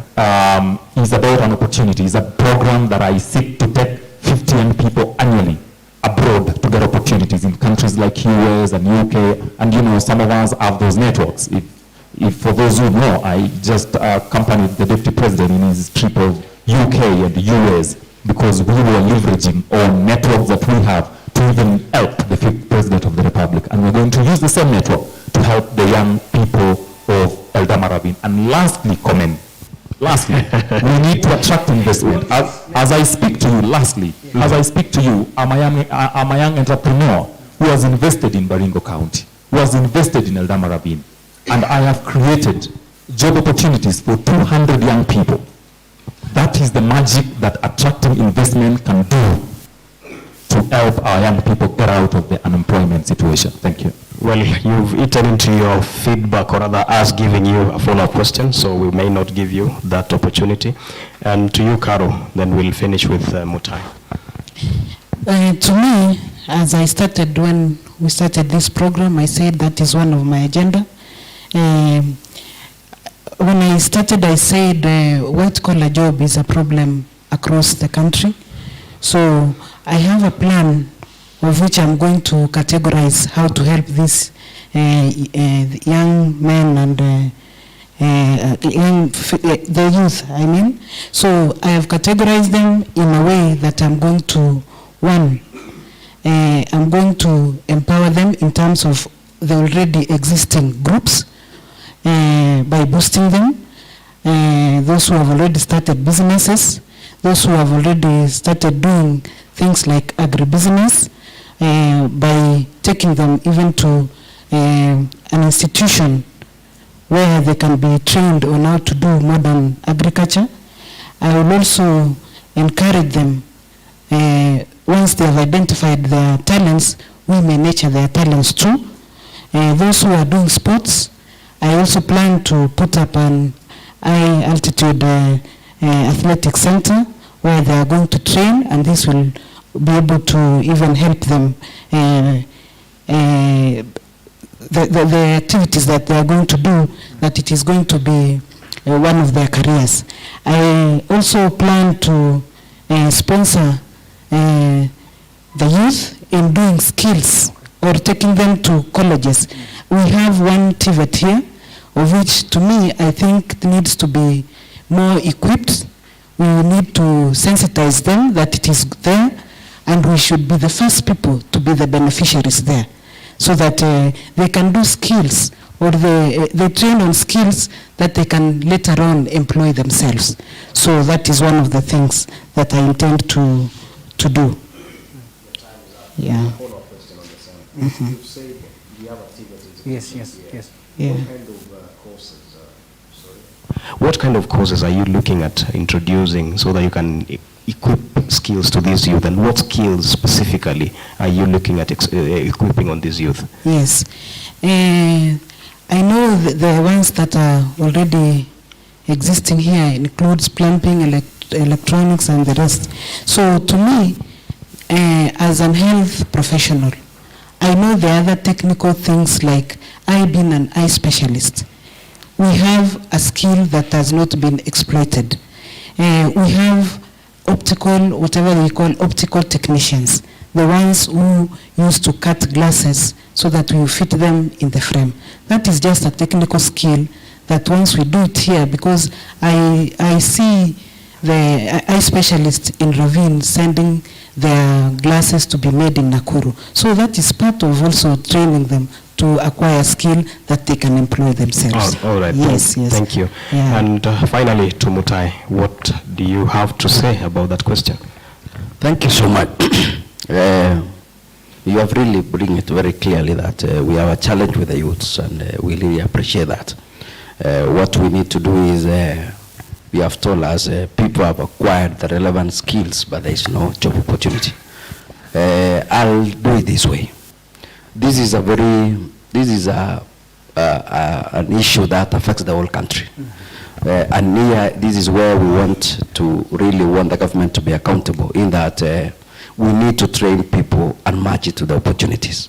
The problem with the policies that we have is that training has been conducted everywhere, but there is nowhere the government is accountable, so that we have a database that tells us within this country, locally, we require this number of nurses, we require this number of plumbers, so that we really match the local content in terms of the opportunities and the international one. By doing so, we will have the relevant skills being produced in colleges, because what we are doing now is commercial. People are training people, then they are investing too much. Later on, there is nowhere to go, because parents are suffering, because you invest and there is no return. So for me, what I'll do is, we need our national conversation so that we compel the government to have that accountability aspect. That's one. That is at the national level. At the local level is, we try to synthesize the aspect of the skill that is required by market, because we understand. Because as we go around, we have a lot of CVs. You find somebody has done business administration, HR. These are courses really that are flooded in the market. You cannot find opportunities. Lastly is the one on the border, and that is an aspect that I want to talk about it. As we sit now, there are guys who are paying a loan for 82% for the border riders. They normally buy, maybe they use the other time. So let me explain this point. So I was saying that these guys are paying 82% interest for a loan to take a border. We need a deliberate approach, or now we can have our own sons from the soil that can do this business, and we negotiate for these guys because they are suffering, so that even we can have a negotiated interest rate of around 20%, and these guys are allowed to pay for a period of time, because what they are going through is very difficult. I want to say I really sympathize with those guys, and we need to do something about them, because we are saying these are guys of around 3,000 in our constituency. Those are guys really conducting this business of border, and this is our youths mainly. We need to handle that aspect. Lastly is we support existing enterprises, like the one for the carrot roses. They are doing a very good job, employing around 1,500. If we can have some partnership that we can even do some outcross in terms of the flower farms, we can still add some value to these youths. With that, really, we will change our constituency. All right. So with that, we may not have a... And lastly is the one for the, and that's why my slogan is Wazesha Mwananchi. We want to bring this guy, the border guy, up as we go. For fairness in time, we may not allow you to continue. Okay. Maybe a quick one for our panelists here. There's a low uptick with the TVET institution, especially from the students within here. What could be the problem in less than please? I would say for the one low uptake is we need to finance this fully. You know, the problem is we have this kitty of the bursary. If we really do a deliberate program that you finance fully, there will be that but after. They can still access the help loan. They still access up to around 60,000. Why the local students not going to this TVET institution? We need a lot of mentorship and the way career development, so that we really train, and also we need to model it so that our people are very cunning. They will only succeed once someone else has succeeded. So we need to do a lot of piloting. Yes. That's right. Why our children from Baringo County not going to this TVET institution? Because they're there. It has an historical background. In this country, the courses over the TVETs, pre-colonial, were courses that were offered to Africans. And Africans were not allowed to take these courses that would earn them white-collar jobs. So it created a mentality that those are jobs, those are manual jobs meant for the people at the lower cadre of the society. And then people then rushed. So, you know, Kenyans, the way we like consuming some things. So it has an issue with historical background, and we need to teach our people that is where we are headed. So it is a lot of like uhamasisho. You know, we need to tell them that is what we need to do, because we have a lot of scholarship, but people are not taking them up. But then again, we need, like he said, we need to match up these trainees with opportunities, and that is what Eldama Ravine Off-Tech program seeks to do. Train you and off-tech you know, to the market, and therefore the rest can see it being meaningful, and they will then want to do it. Well, I think that is not the case.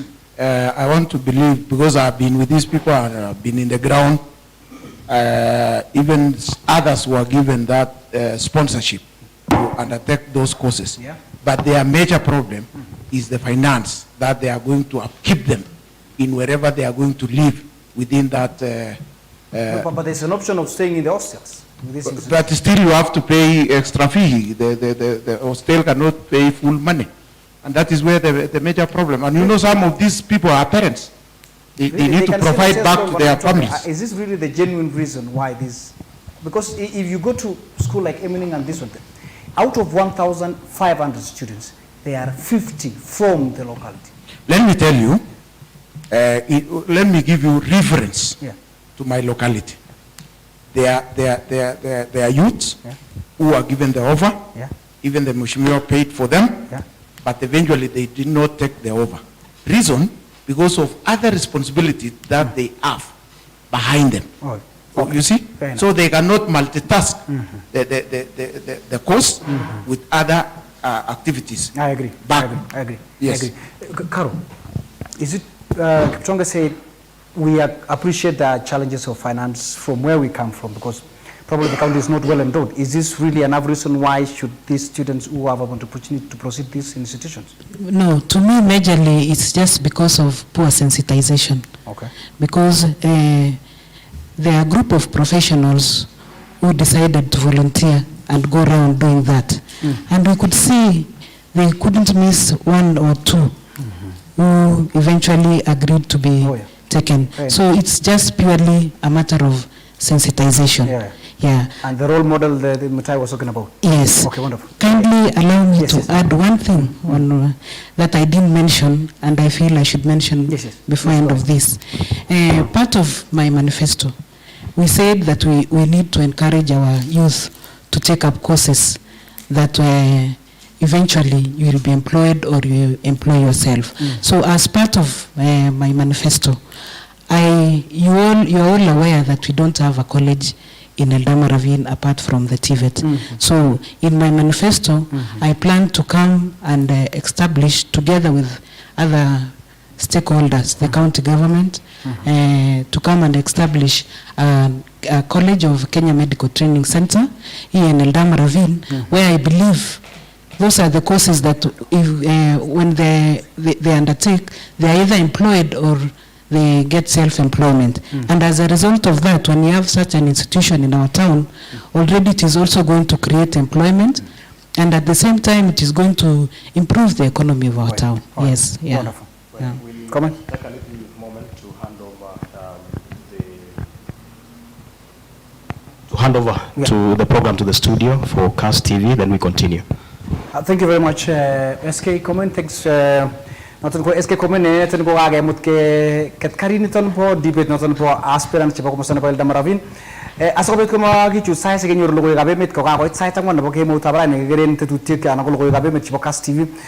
Konya banebo Baringo News noton ko Solomon Comment active in meeting nito game chike mo ko missing kama kebe bertan po studio ko missing Mheshimiwa Karo Taram au baka satana ga yugone che ko missing Mheshimiwa Elijah Kitonge ko missing Bwana Emmanuel Ngetun ko missing Bwana Nixon Mutai nga satana ga mucho gonech keta sakte tutiriton bo kandoi chibo ko masana ba Eldama Ravine ki mo ko missing ke mo ko Bwana Mutai Nixon Mutai sore ad so bet kebe ten so ta nale kitinye mu ke bo shita ga tayange Bwana Mutai.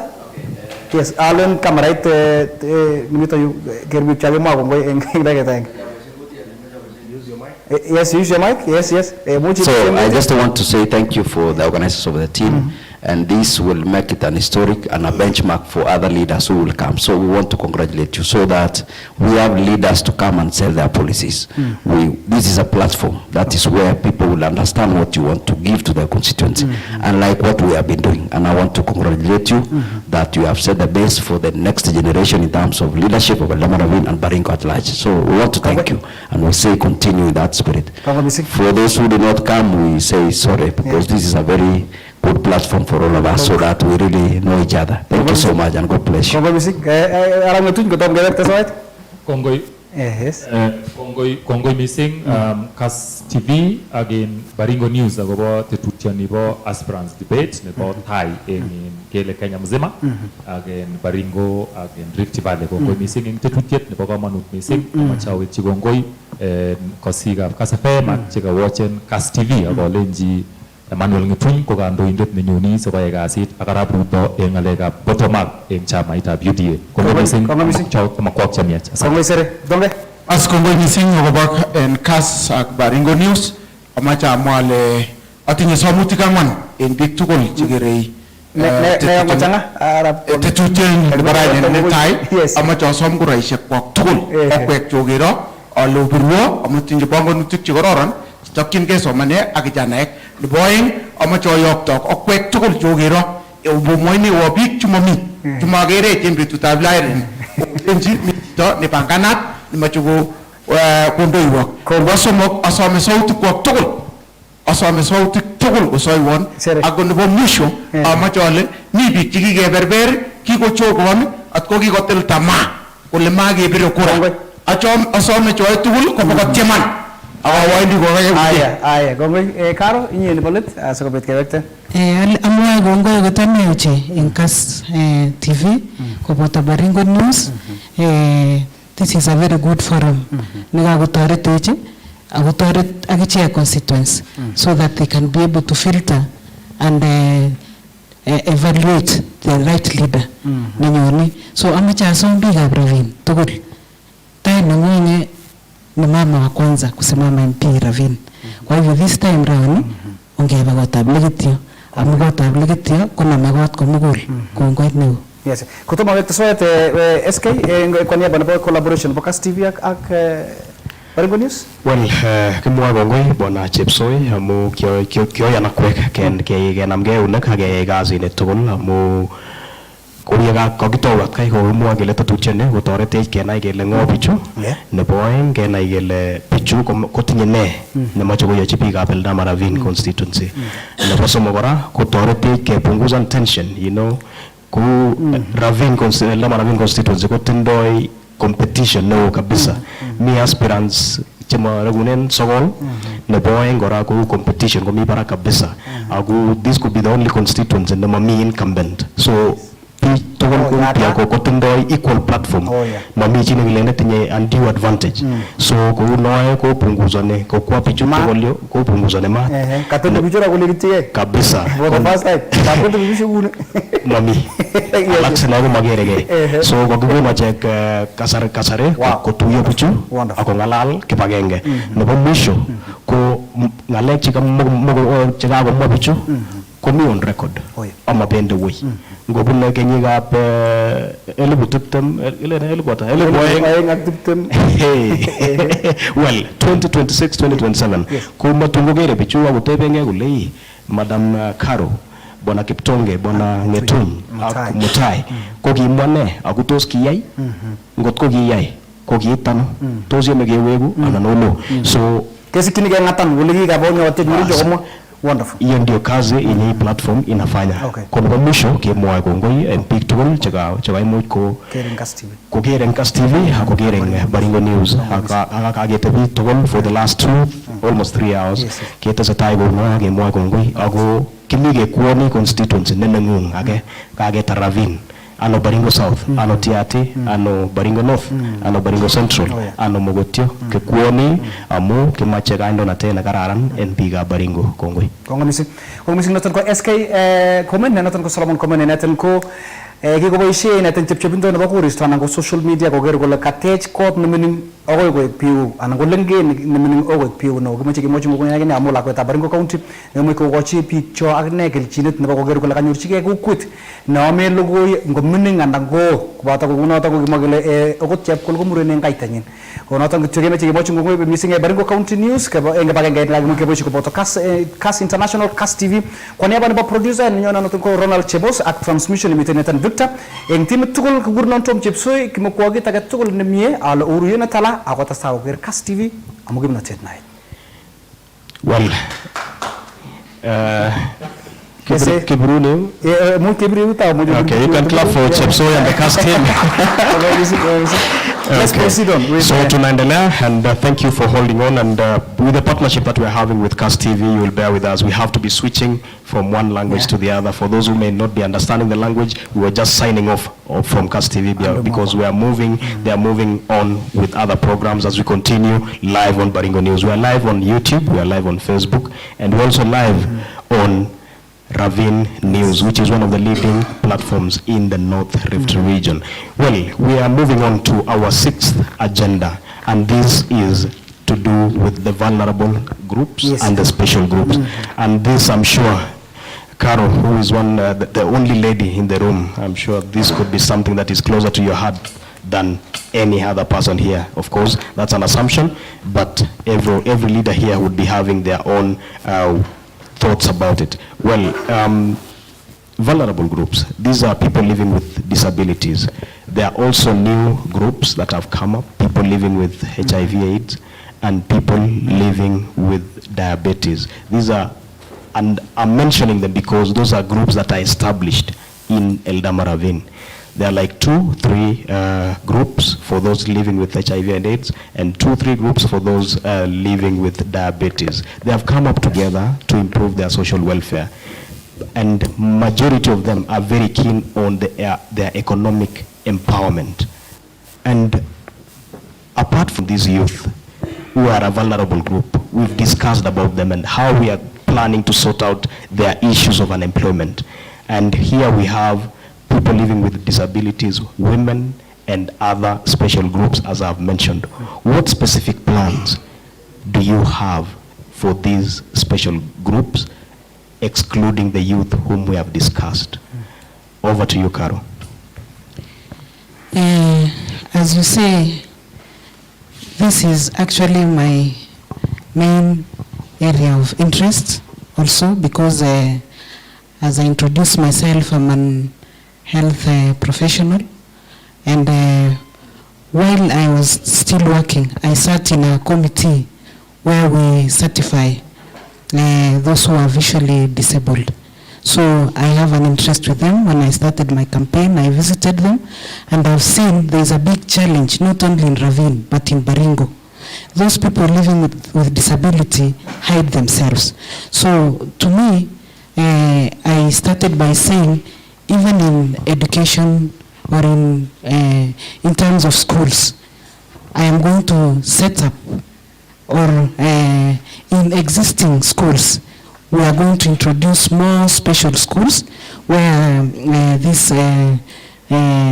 the children living with disability are able to learn along with the others. To others who may have developed disability along way in their lives, especially I've seen many, even professionals, who may go blind even when they are working, or other forms of disability which comes with the occupation.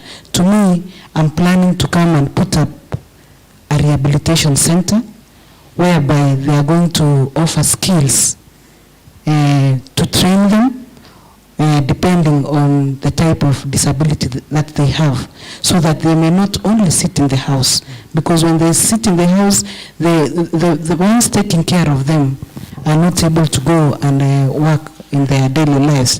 And also to them, they are going to get an opportunity to get a skill that can keep them going. Okay. Yes. Your time is up on that, but of keen interest, when I was introducing it, Yes. I gave you upper hand. Yes. On the women, we've not had anything. What plans do you have for the women of this constituency? Yes.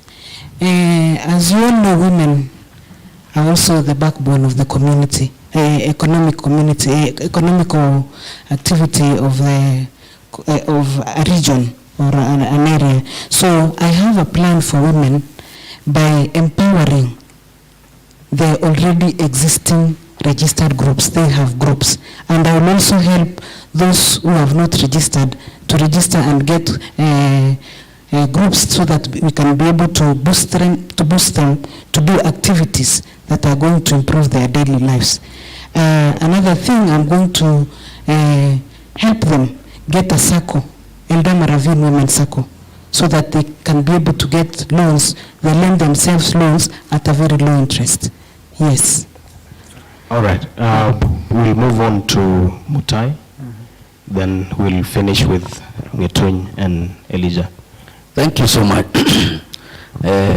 With this vulnerable group like the PWD, I want to say that we need really to recognize them. In fact, our people sometimes are very shy even to really bring on board these kind of kids. So what we need to do is really to talk to them so that they allow, or they get these kids out of the houses and we take them to school, because that's a challenge.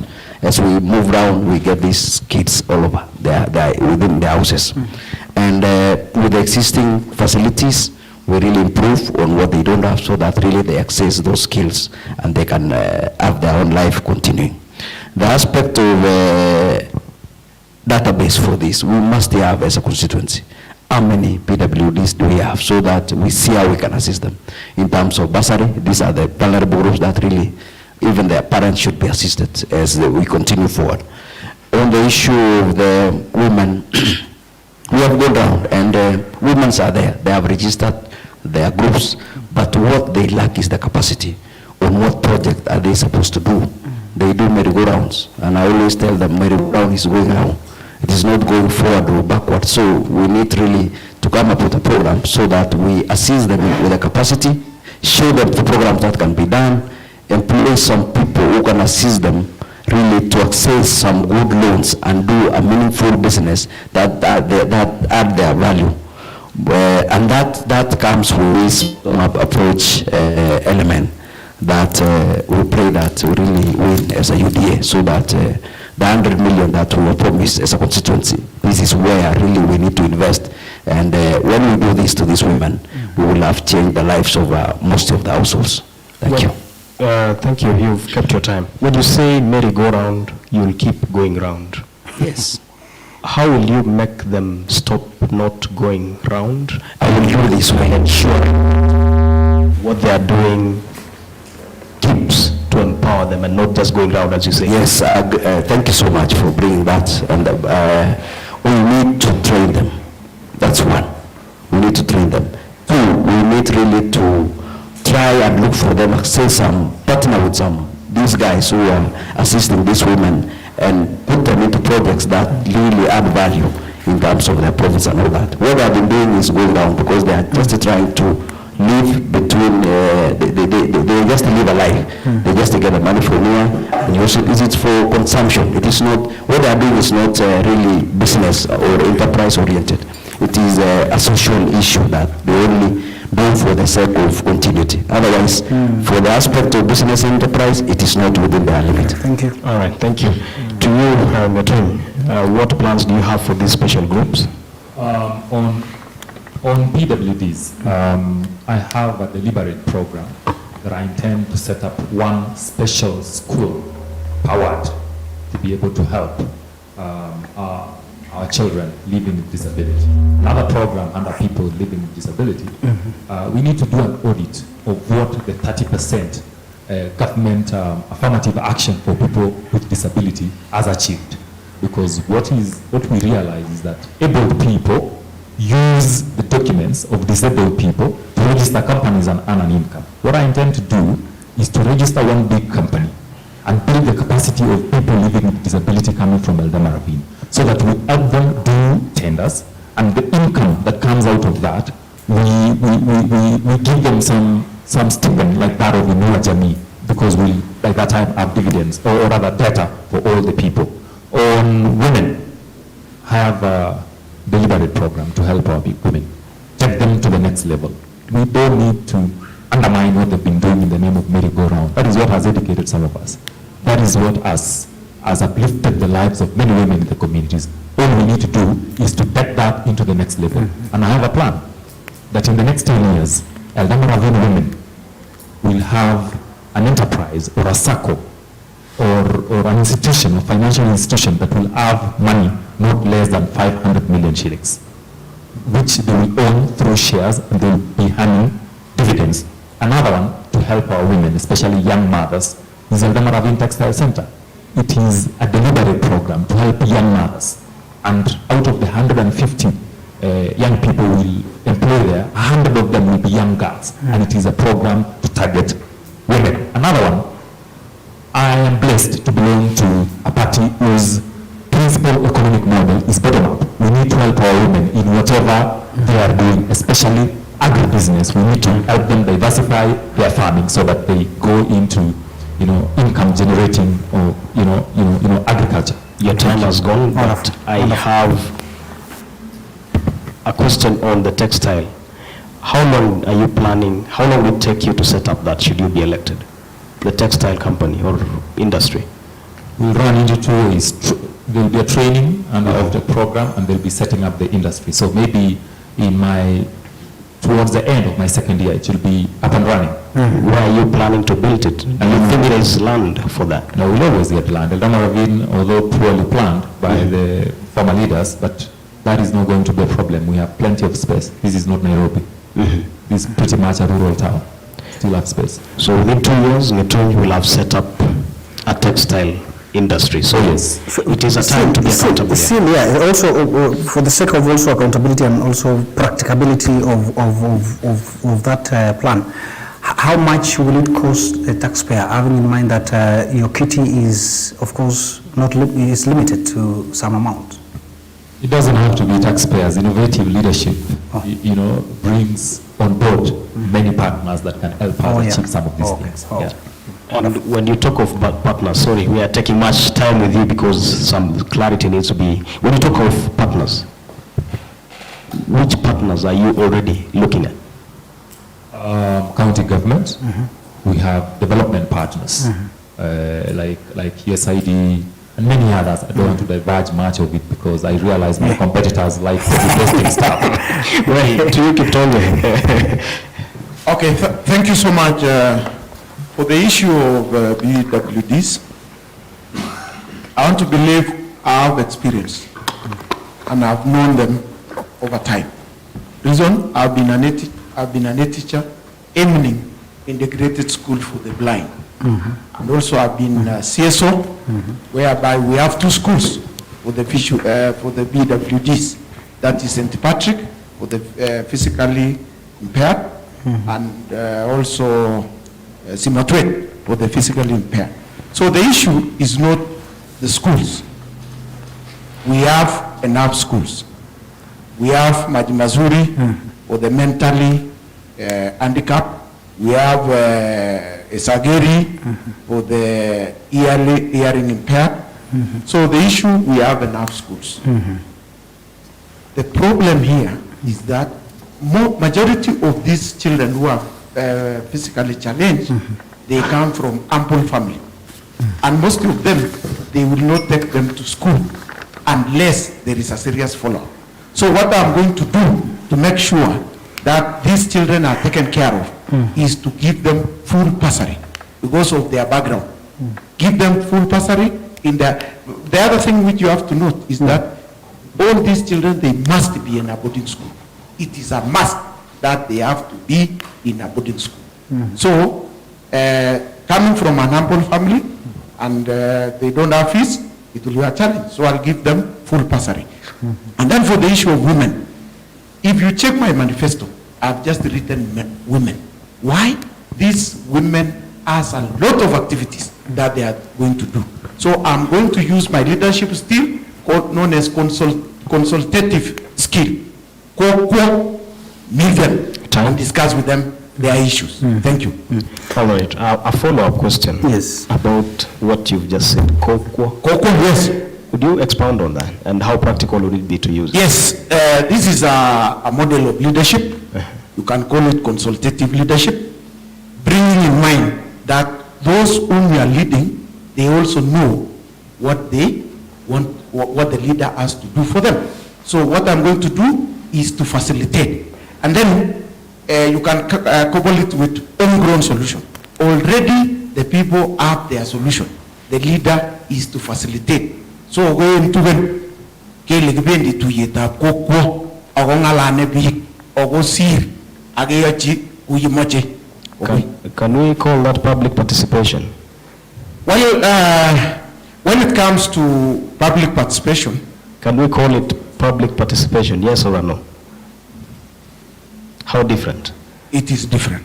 Okay, well, different. It's not public participation means bringing people from different regions to come and air their things here. All right.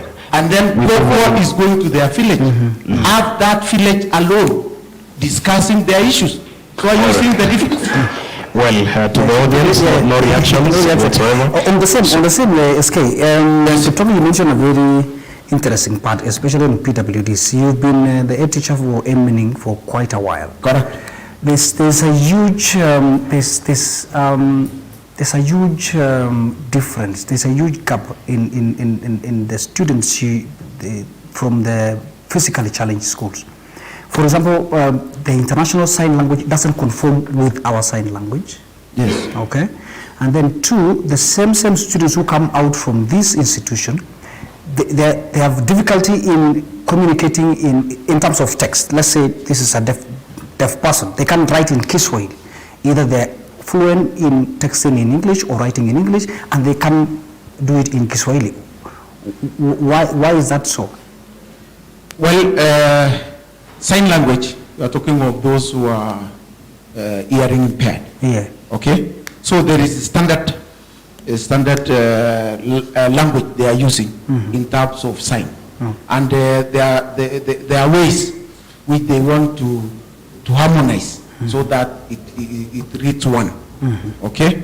But if you go to school like Sageri, that is what they are doing. And in fact, they are testing that in the exam, the sign language. And the students are doing well. So the other thing which is bringing a challenge is that issue of the teachers. We may not have enough teachers to do training for these children. And I want to say, when it comes to these physically challenged students, they have a challenge in terms of the materials they are using. And I have the skills of lobbying, and I lobbied Eminem, and they secured materials of over 10 million. Thank you. Yes. Thank you. Fair enough. See? Yeah. Well, we move on to the next Okay, we'll move to the next questions. Thank you very much for the time and the consistency you followed due to time. Because of the interest of time, I can see it's 18 minutes past 10 o'clock. And for the sake of interest of time, I have two sets of questions, but I will merge them into two on the equity and national agenda. Okay? On the equity, Eldama Ravine is a cosmopolitan. It's a meltdown of communities from different tribes and religion. What's your agenda in this aspect in terms of bringing unity in these communities? And then two, what's your national agenda for Eldama Ravine? Kiptonge, you seems to be paying attention to what I'm writing down. Can you go first? Okay, in terms of equity, in terms of resource distribution, was that the case? Equity. Yes. Yes. So if you find my slogan is Arrow ya Maendeleo. One of the responsibility or one of the function of an arrow is to spread humus across the farm. So there is no shortcut. We must distribute the resources of Eldama Ravine equitably to all the residents of Eldama Ravine. There is no shortcut. We must do that. If it is to use ratio, if it is to use percentage, we must do that. Every person has to get the share of the cake of Eldama Ravine constituency. The way the arrow distribute humus in the farm. Yes. Do you know how to use the arrow yourself? Yes, I'm a farmer. Okay, thank you very much. I have the implement. Okay, very good. Mr. Getu? Thank you so much. I think on equity, equity is a critical factor for sustainable development, which is anchored in my manifesto. I mean, I have worked in government before. I've worked at the Council of Governors, and sitting at the helm of Council of Governors, I had the opportunity to work with all the counties in the Republic. And with that background, I think I can be trusted with ensuring that the resources of Eldama Ravine people benefit all the people of Eldama Ravine, regardless of the community they may be coming from, regardless of any other status. I mean, equity is not only ethnic-based, equity even in terms of even gender and every other things. And I think among all the candidates running for this seat, I can be trusted with regard to equity issue. There's an element of national development, a national agenda, Yes. which I think I should address myself to hit. I'm a national leader, and I have worked at national levels in many ways, and my national agenda is to be the champion of the bottom-up economic model, to be the champion of the Deputy President's agenda, and given a chance to be elected as a member of Parliament. I think I will be one of the most vocal leaders supporting the UDA agenda. And I think it is already evident by the fact that I'm working closely with the Deputy President in his international agenda. And that is why, needless to say, I was selected among the only 10 leaders who accompanied him in his international tour of duty of UK, Washington, D.C., and London. So I think I'm as good as a national leader. We cannot say for sure the reason why you are picking. Probably we will not want to delve into that. Carol, what makes you that unifying factor? As we all know that Eldama Ravine is a cosmopolitan town, yes, constituency.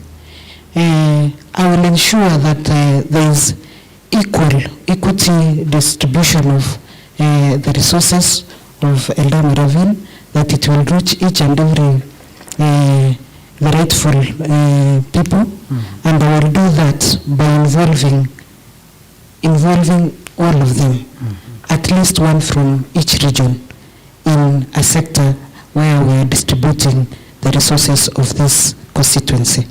Yeah. Wonderful. You spend your time with the national agenda, maybe? What would be your national agenda? Yeah. Because this is a parliamentary seat. It involves a lot of stakes down here, and of course, having in mind that this is a legislative post. Yeah. I will. My national agenda is that I will ensure that once I'm there, I will do my legislation part by putting across the things that we need from our grassroots level. Yeah. Okay. Take agenda down to the national level. Do you have an example of that? Being a health professional, I will go and champion a bill where the vulnerable groups, the old, and the people living with disabilities, that they've been treated for free. Yes. Wonderful. Wonderful. Mutai, you go last. Thank you so much. For the aspect of equity, this is a cardinal principle of our constitution. It gives us that what we undertake while serving the citizens must be equitable. If we are saying this in respect to even sharing the small bursary that we have, it should be very equitable. Dealing with sharing of the kitty that really we are mandated to do as member of parliament, we need to do it in a very fair manner, because what we have been really addressed to is we have some leaders, when they are not voted in some polling station, there are some polling stations that they never get any development because you never voted for that guy. So I want to promise the people of Eldama Ravine that once given that opportunity, we'll make sure that every citizenship of Eldama Ravine gets the fair share of their, because they are taxpayers. Two, on the national agenda, I will do a bill, and remember we have this challenge for the youth and unemployment. And I earlier said that we need to align our skills to the opportunities. And I will make sure that we have a bill that will make the government to be accountable, to give us that records that this is what we require, so that when parents invest in education, they are assured of the return on investment. And I think that one will solve the issue of the youth. So what I want to say is that we will sort out that issue of the youth at the national level through legislation of that small bill that will align skills and the accountability of the part of the government, so that people invest where they will get returns. Thank you so much. Fair enough. Well, thank you, Bwana Mutai. I think we'll take one question from the public. It's something of interest. This is someone who has sent us a question through WhatsApp.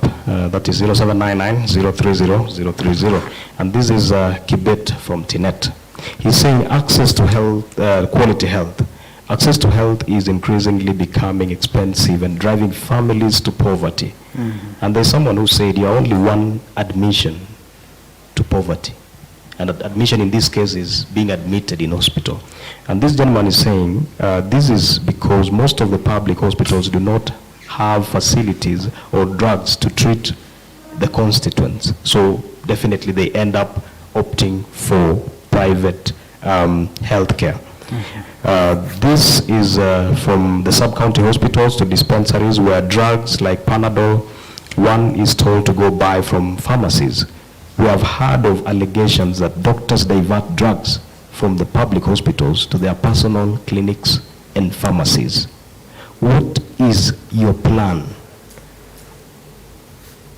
on handling the horrible state of hospitals and access to health care? Of course, health is devolved, but this is a pertinent question, and I'm sure one of you would have been called today to contribute to someone who is ailing. Sure. And this is a pain on every leader's neck, if we may say.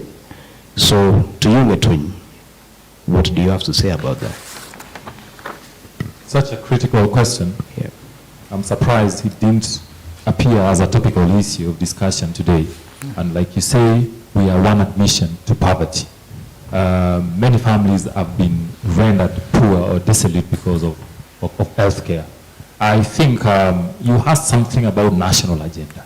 I am a believer of devolution as a silver bullet to the challenges affecting this country. One thing I will do is to fight for more resources, because the county governments are struggling with the little they have to address the healthcare issue. So if we fight for more resources, over 45% of the national budget to come to county government, and then we ensure accountability, I think we will be able to address the healthcare issue more alongside, of course, with the national agenda of universal healthcare that is already being rolled out. Thank you. Carol, what can you say about that comment from Kibet of Tinet? To me, since you just said, and we all know that health is default, I think this is something that we need to sit down with the county government and see a way out, because for sure it is a critical issue that cuts across, so that we may know how to lobby and work together for the benefit of our people. And to me, again, I had an agenda of starting a program by the name Mama Care. We can also put up a mobile clinic that will reach out to places where there are no health facilities. Yeah. Well, thank you, Carol. Kiptonge? Yes, thanks so much. Given that health is a default function, if I'm given opportunity to serve as the MP, because the people that I'm serving are the same people that the county government are serving, so I have to make sure that the services given at all the dispensaries and the sub-county hospital within my jurisdiction, that they are operating. Because I want to know, to believe this is all about administrative issue. Because other counties are doing very well. Other counties, they have drugs in their hospitals. So I think for our case, it is administrative issue. So I'll provide that oversight and make sure that the county government is playing their role effectively to make sure that there are drugs in all the hospitals within my jurisdiction. And then there is also the issue of this other, you find that if the hospital, the government hospital cannot provide services that you need, like for the diseases like cancer, the MRH, the CT scan, all those, the treatment. And if you are admitted in a private hospital and you don't have any cover, I think there should be a limit whereby the patient should be allowed to pay. If it has exceeded that limit, the government will take over. For example, we have had people taking bills up to 2 million. So I want to believe that for ordinary people, they can be given a leeway of up to 20,000.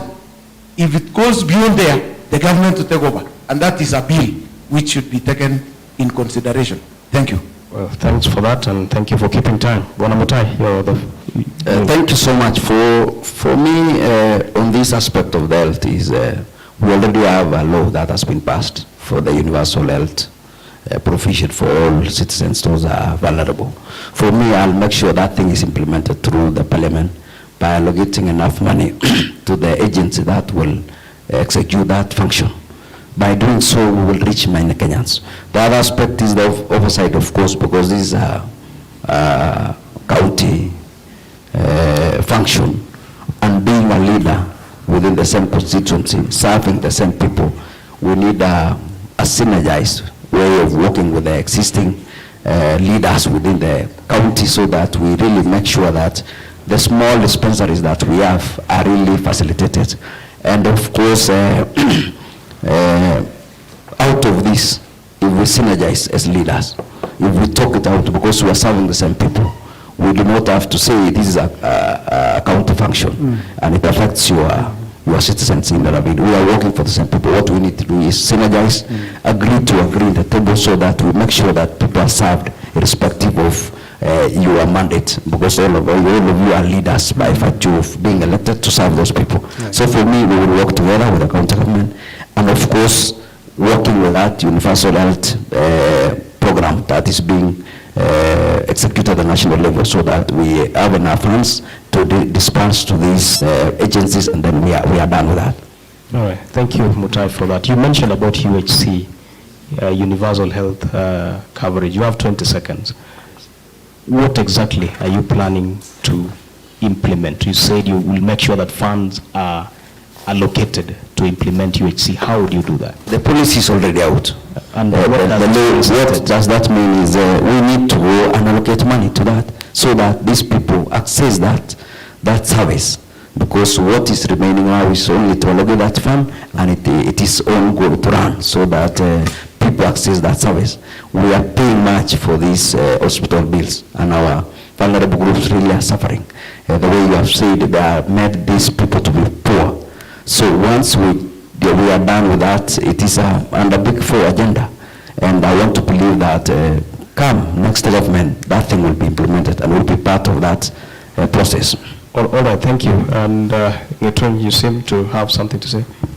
I think the underpinning thing within the universal, the UHC, is insurance. Yeah. That is basically what government is trying to do, and is already rolling out. So what we need to do is to ensure that we roll it out to the fullest, because all we need to do is to have our people insured, and government has a role in supporting some vulnerable members of our community, subscribe or pay up to these, to this NHIF service, so that when you fall sick, then the cover comes in aid of you, and therefore we need not to do these michangos left, right, and center. But then, as a leadership, we have the responsibility of encouraging those others who are not vulnerable to ensure that they are also members of this UHC through now, having this insurance coverage. And that is a role we can even do with our CDF allocation, so that we try and pay for people and encourage people, or come up with, programs that people will then be, have this insurance coverage that will come into aid of them when they fall sick.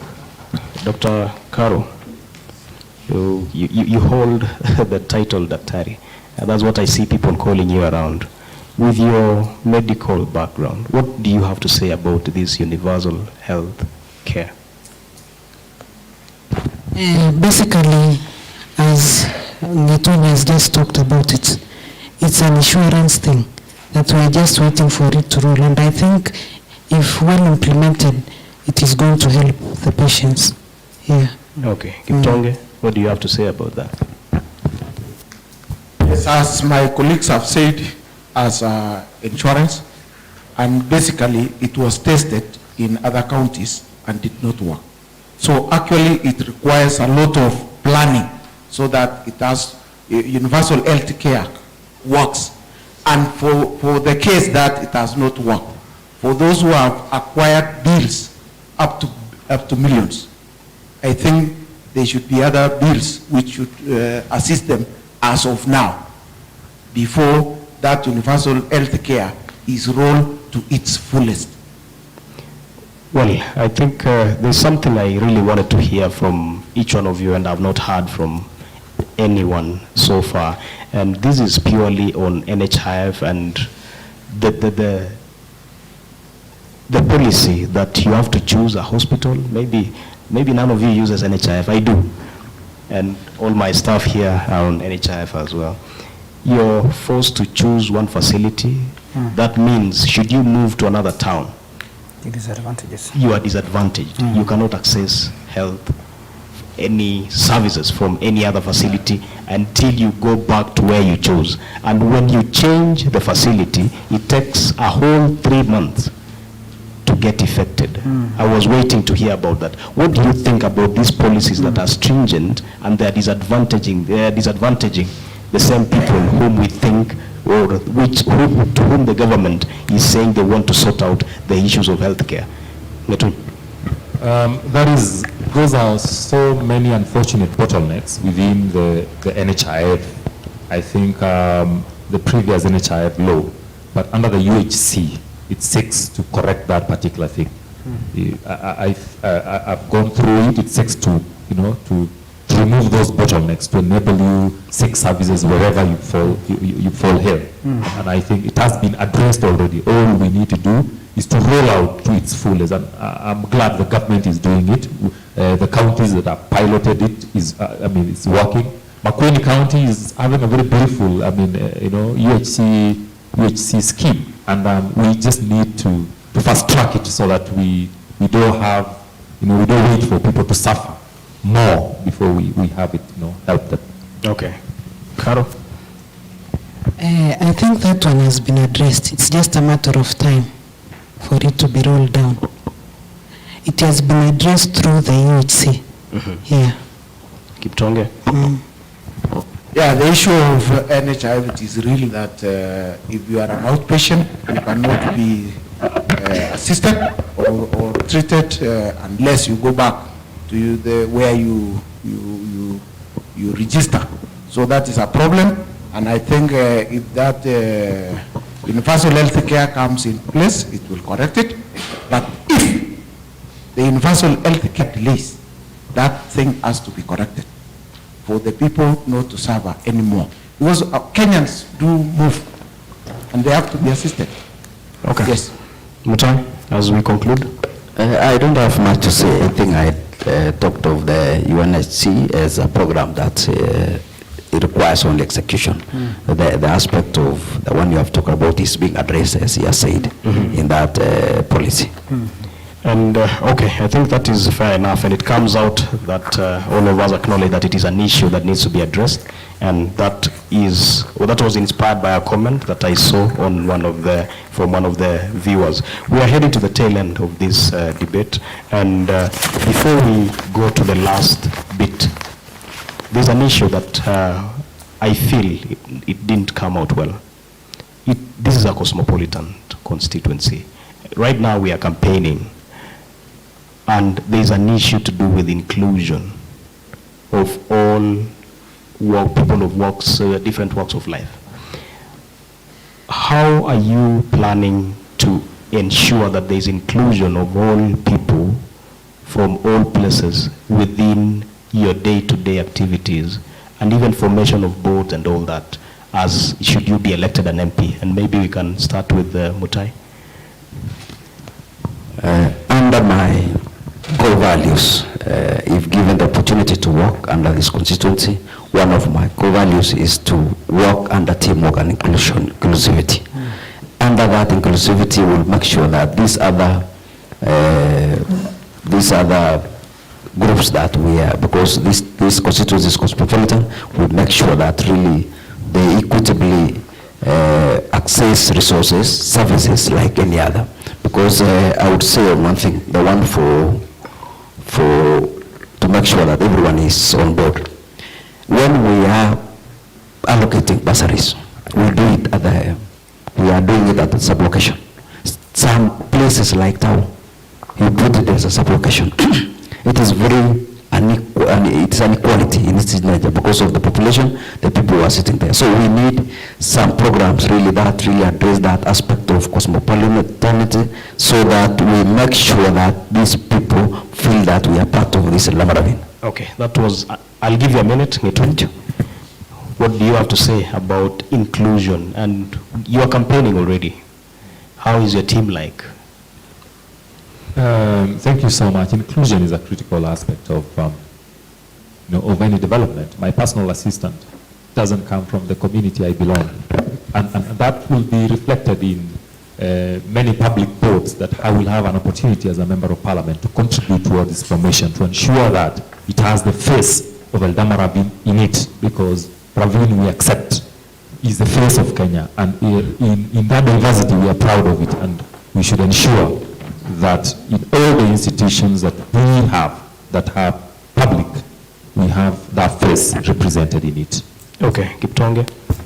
Okay, given the opportunity, I want to say that inclusivity is, you cannot avoid. You must bring everybody on board in terms of resource distribution, in terms of employment, even if you lobby for jobs.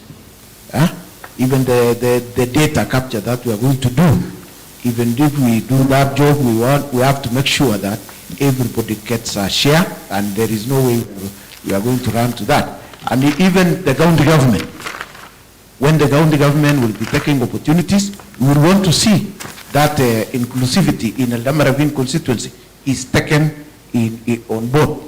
And for my area, whereby we have to appoint the board of management, I think every school within that jurisdiction, they will get a share in the management, and even in the CDF management. The inclusivity has to be there. Okay. Thank you. Carol, finally. I think I had mentioned that earlier, that Ravine being a cosmopolitan town, I'll make sure there is a representation of various groups, various communities in different sectors of running the activities of this constituency. Yeah. Thank you. I thought that should come out clearly, because there are some of you who may not have captured it well. And I'll give my colleague here, Chepsoi, to take the second last, and then we'll go to the closing remarks. Thank you very much, SK. Maybe towards the tail end, Mutai, maybe in terms of your policy and towards the tail end, we have a very short time in campaigning period. Do you think the campaign period should have been longer enough, or we should make it shorter for the time frame? You have less than 2 weeks now. Are you prepared? Do you think it's sufficient time? Yes, I want to say I'm prepared, because I run a program, and you plan your time. That is basic management. You need to manage your time. Already we have been given the deadlines, and we work backwards and draw a plan. So for me, I think the 2 weeks is enough for us to really go around the constituency and sell the agenda. And we are dealing with a very enlightened public. So you don't have to explain much. These days, they know what they want. I want to only say that we want only leaders that can we go outside there, ask for votes, let us do a very mature campaign, and ultimately we will have a leader. The other thing is, going forward is we need people really who would come on board and address our issues. We need people who will make sure that this Eldama Ravine will go to the next level by doing those things really that are alive to what we need to do humanly, so that we attain a constituency that is very vibrant for also some of us. Because we do not want a situation where we're talking about we are championing the things of Eldama Ravine. We are not championing. We are championing the things of the citizens of Eldama Ravine. Given the opportunity, we will do that. So for the time frame, I think I'm okay for myself. We are ready. We are only asking the voters to give. We will do our campaign properly, and we'll finish. Thank you so much. Time? Do we have time for this? Yes. Okay, thank you so much. I think we're ready. If elections were conducted tomorrow, my team is ready. Before I came for these interviews, I just finished my 195th meeting across the constituency since I started my campaign. So our team is ready. We are okay, and we are winning this thing by over 30 points. So by even tomorrow, we're ready. So the time frame has been okay. We need to finish this thing so that we start campaigning for the party and the presidential candidate. Fair enough. We are already done with it. Okay, thank you so much for the time frame. We must work and make sure we draw an action plan that shall comply with the timetable. So, and I want to believe, for my case, whereby much of my campaign is on education, on how to get quality leaders, how to choose good manifesto. I want to say the remaining areas that I have not reached, I'll reach them. Thank you very much. Thank you. Carol? To me, since it's been a tradition over years, to me that time frame is enough. We only need to move with our plans. So to me that's okay, and I'm also ready. I'm just waiting for these people to finish up with the UDA nominations. Then we'll meet at the end. I'm in the August. You're on the August election? Yes. Okay. Yeah. Okay.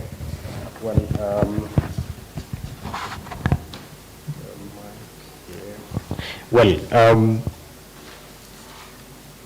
5 years of serving as an MP, what would you regard to be your legacy within that period of time if you are elected MP? Mutai. Given the opportunity, in the next 5 years, as I said, the one on the national agenda, the one for the making the government to be accountable on this aspect of trainings, so that we have aligning of the skills and the opportunities. That's what I'll make sure that in the next 5 years I will have that bill, so that these parents are saved their investments. The other aspect is I'll make sure that Eldama Ravine citizenship are being served equitably. Thank and you. that's one of my core values, so that we make sure that things are done inclusively and a teamwork, of course. Okay, that was within 1 minute, and we'll give each others 1 minute. Kiptonge, what would be your legacy should you be elected within 5 years? Okay, within 5 years, I must make sure that affordable education through empowerment of day secondary school become a realistic. And by doing so, we are going to increase the number of students joining university with very low fees, or with the fees that they will have used at a very low level. And by doing so, we will have empowered the parents economically. The other issue, it is on farming. We want to see to it that people comply with smart agriculture. I'm a victim of climate change. I used to do flowering of maize. Nowadays, that thing is not there. In 5 years, we want to see to it that all the farmers in all the areas do crops which are compliant, or which are compatible to their area where they live, including the fruits and all that. Okay. Ngetum, your legacy? My legacy is to have an empowered, youthful population that can be able to fend for itself through locally established industries like Textile Center. Another legacy is 300 young people in 5 years working abroad and contributing towards the economy of Eldama Ravine. And lastly, but not least, is bringing back the glory of Baringo and Eldama Ravine as the bastion of production of national leaders. Thank you. Caro. My legacy after 5 years, I would want to have established a tertiary, the first tertiary college in this constituency. I mentioned Kenya Medical Training College, Eldama Ravine. Another legacy that I would like to leave is a boresha maisha state of our community by empowering various groups, including women, youth, people living with disability. Another legacy that I would want to leave, and I want to also be keen so that I don't use it as a campaign tool as the others. I want to leave at least 100-kilometer tarmac road in our constituency. Thank you. Okay, thank you. And that would mark the last agenda of our debate. And before we give each and every one of us an opportunity to give their closing remarks, we wish to acknowledge our partners, that is CAS Media, or rather CAS, is it? CAS Media Group.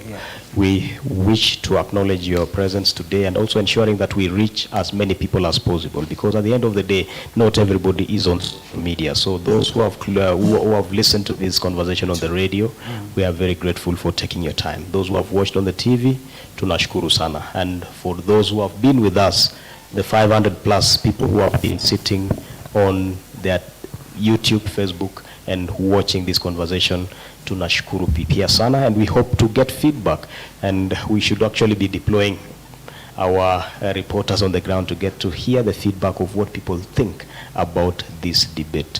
The second partner we wish to acknowledge as well, Tidy's Restaurant, who have given us enough space and an ambient environment to hold this debate for the last almost 4 hours, and we really acknowledge their accommodation here, and When we will be finishing this debate, you will get to see how this restaurant looks like. It is a nice place to be, and we really appreciate your partnership and your hospitality today. Finally, and not least, is the Center for Enhancing Democracy and Good Governance. These are people who assisted us in ensuring that we have questions.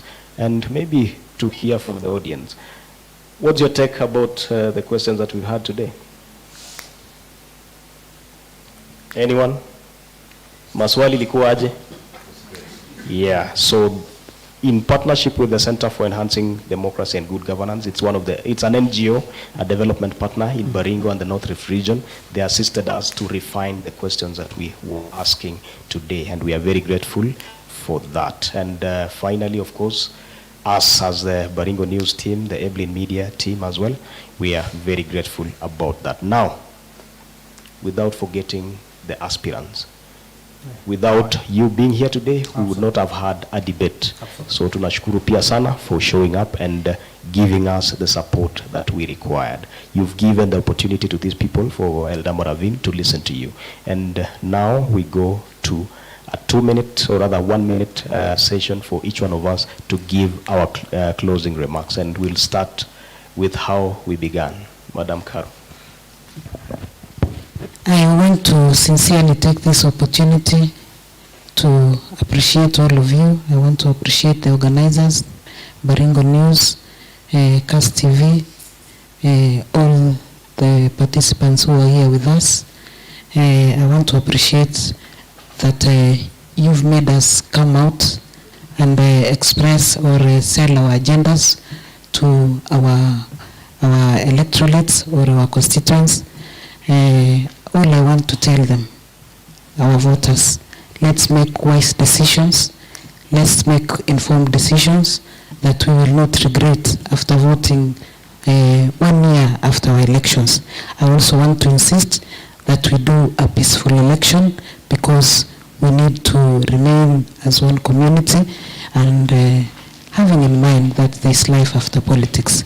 To my fellow competitors, I wish you the best. The one will come out tukutane finally. Asante sana. Asante. Kiptonge. Thank you so much. I have 2 issues as closing remarks to thank everyone and each of you who participated in a role to make this function a success. Number 2, I'll not forget to ask for votes once more. Nataka niwaambie watazamaji wote ambao wananiona, jamini, niko na mpango mzuri kwenu na hiyo mpango yote itawasaidia. So naomba kura yenu, na wale hawako na sisi nataka niwatume wenye mnaniona, tafadhali muwafikie wale hawako na sisi kwa sasa kuniombea kura. Asanteni sana. Thank you. Bwana Ngetoi. I would want to take this opportunity to thank Baringo News, Kass FM and your partners for making this happen. I know it has taken a lot have gone into making this thing happen. I want to sincerely thank you for enhancing democracy and governance. It is only unfortunate that some of us who have had the opportunity to participate in this opted out, meaning they cannot stand to public scrutiny, yet they are seeking public offices. It is very unfortunate, and I would want to urge the Eldama Ravine voters, during the party primaries or whichever other election, let them elect leaders among this panel, because we don't take you for granted. We have spent 4 hours here. Nobody is special. We all have difficult programs, but sitting out of this opportunity to tell the people you seek to represent in the next election what you want to do and interact with them through the many programs is not a mean feat. So those who have opted out, people of Eldama Ravine, choose among all of us. But of course, you know, Emmanuel Ngetunyu represents the next generation, and not next election is better placed to take Eldama Ravine to the next level. Asanteni sana. All right, thank you. Mutai.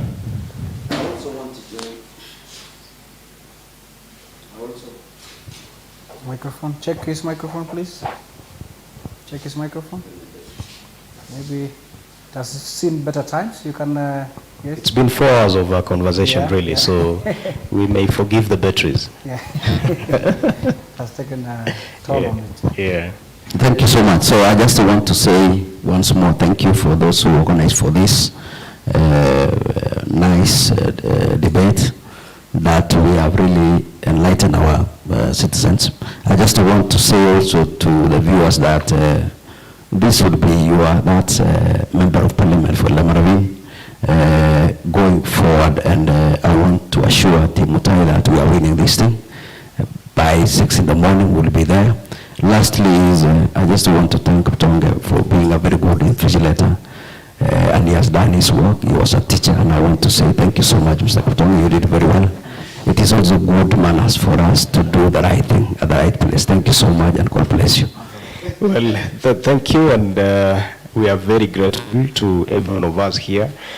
We had given slots, or rather we made invites to every aspirant, and we wish to acknowledge you whom you've managed to spare your time to be here with us.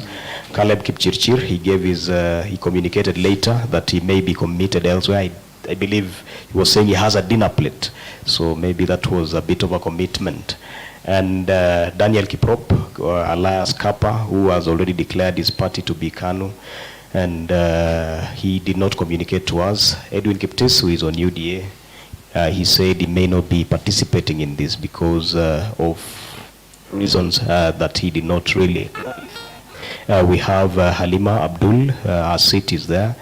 We didn't get any communication from her, and we hope that we get another opportunity to listen to those people. And finally, Mheshimiwa Musa Sirma, he gave his apologies that he would be engaged in other activities. And ours is to give an equal opportunity to every aspirant. That is our key objective, and no one should feel that they have been locked out in these debates. And to even the constituencies that we are heading to, Kabarnet, or rather Baringo Central, Mogotio, Baringo North, Tiati, and Baringo South, we are giving you an assurance that this is a platform that would give you an opportunity to interact with these people, and also to hold yourself accountable as a leader who believes in a cause that you've given yourself to pursue. So ours is to give you an assurance that it's an equal platform for all, and the preparations start as early as even a month before we get there. But of course, nominations are around the corner, so ours will do a rush to try and complete the journey of having debates in all the constituencies. And maybe before we close, yes, Bwana Chepsoi, what do you have to say? Before we close, SK, it's been a privilege and honor to have such a beautiful participant, honorable members and the participant. And in that order, if you allow me, SK, we give a round of applause to Mheshimiwa Karo Talam, all the way from Kabonyon. Please give a round of applause. Thank you very much, Karo. We didn't take it for granted for your time, and thank you so much. You look amazing, and we appreciate your time. All the way from Cheraik, at the tail end of border point between Mogotio constituency, is Elijah Kitonge. Please, round of applause, please. He has done the orange, is it the yellow tie? Maybe it's a sign to say probably he aligned to some group of party or his UDA party. Please appreciate your time. Thanks so much. Plus our regards to Cherai community is large. And Tumon, the gentleman from Tumon, around Torongo, tall like the treetops of forest of Lembus. Please, round of applause for Ngetun, Emmanuel Ngetun. Thank you so much for your time. Appreciate. Thanks for coming. We don't take it for granted. Thank you so much for honoring the invite from these people. This the generation of SK and the team takes a lot for young generation to come up with such a media house. And thanks for the support. Last but not least, Nixon Mutai in sky blue suit. Thank you so much, all the way from Lembus, Tonyok. Please, a round of applause, Jamini. I think there is a lot of good building blocks there. We all need the building blocks, build all this institution of Eldama Ravine, be better. And last but not least, beautiful audience, ladies and gentlemen, please, makofi kwa nyinyi wote. Thank you so much, SK. It's been a pleasure. Thank you so much for building such a brand. It's always a pleasure. We look forward as Cast Media Group to work together and see this brand and see how people get the best chance to interact with their business. Thank you so very much and God bless you. Asante sana. And we can only say thank you and God bless you. Have been your host, Komen SK. Have a good night.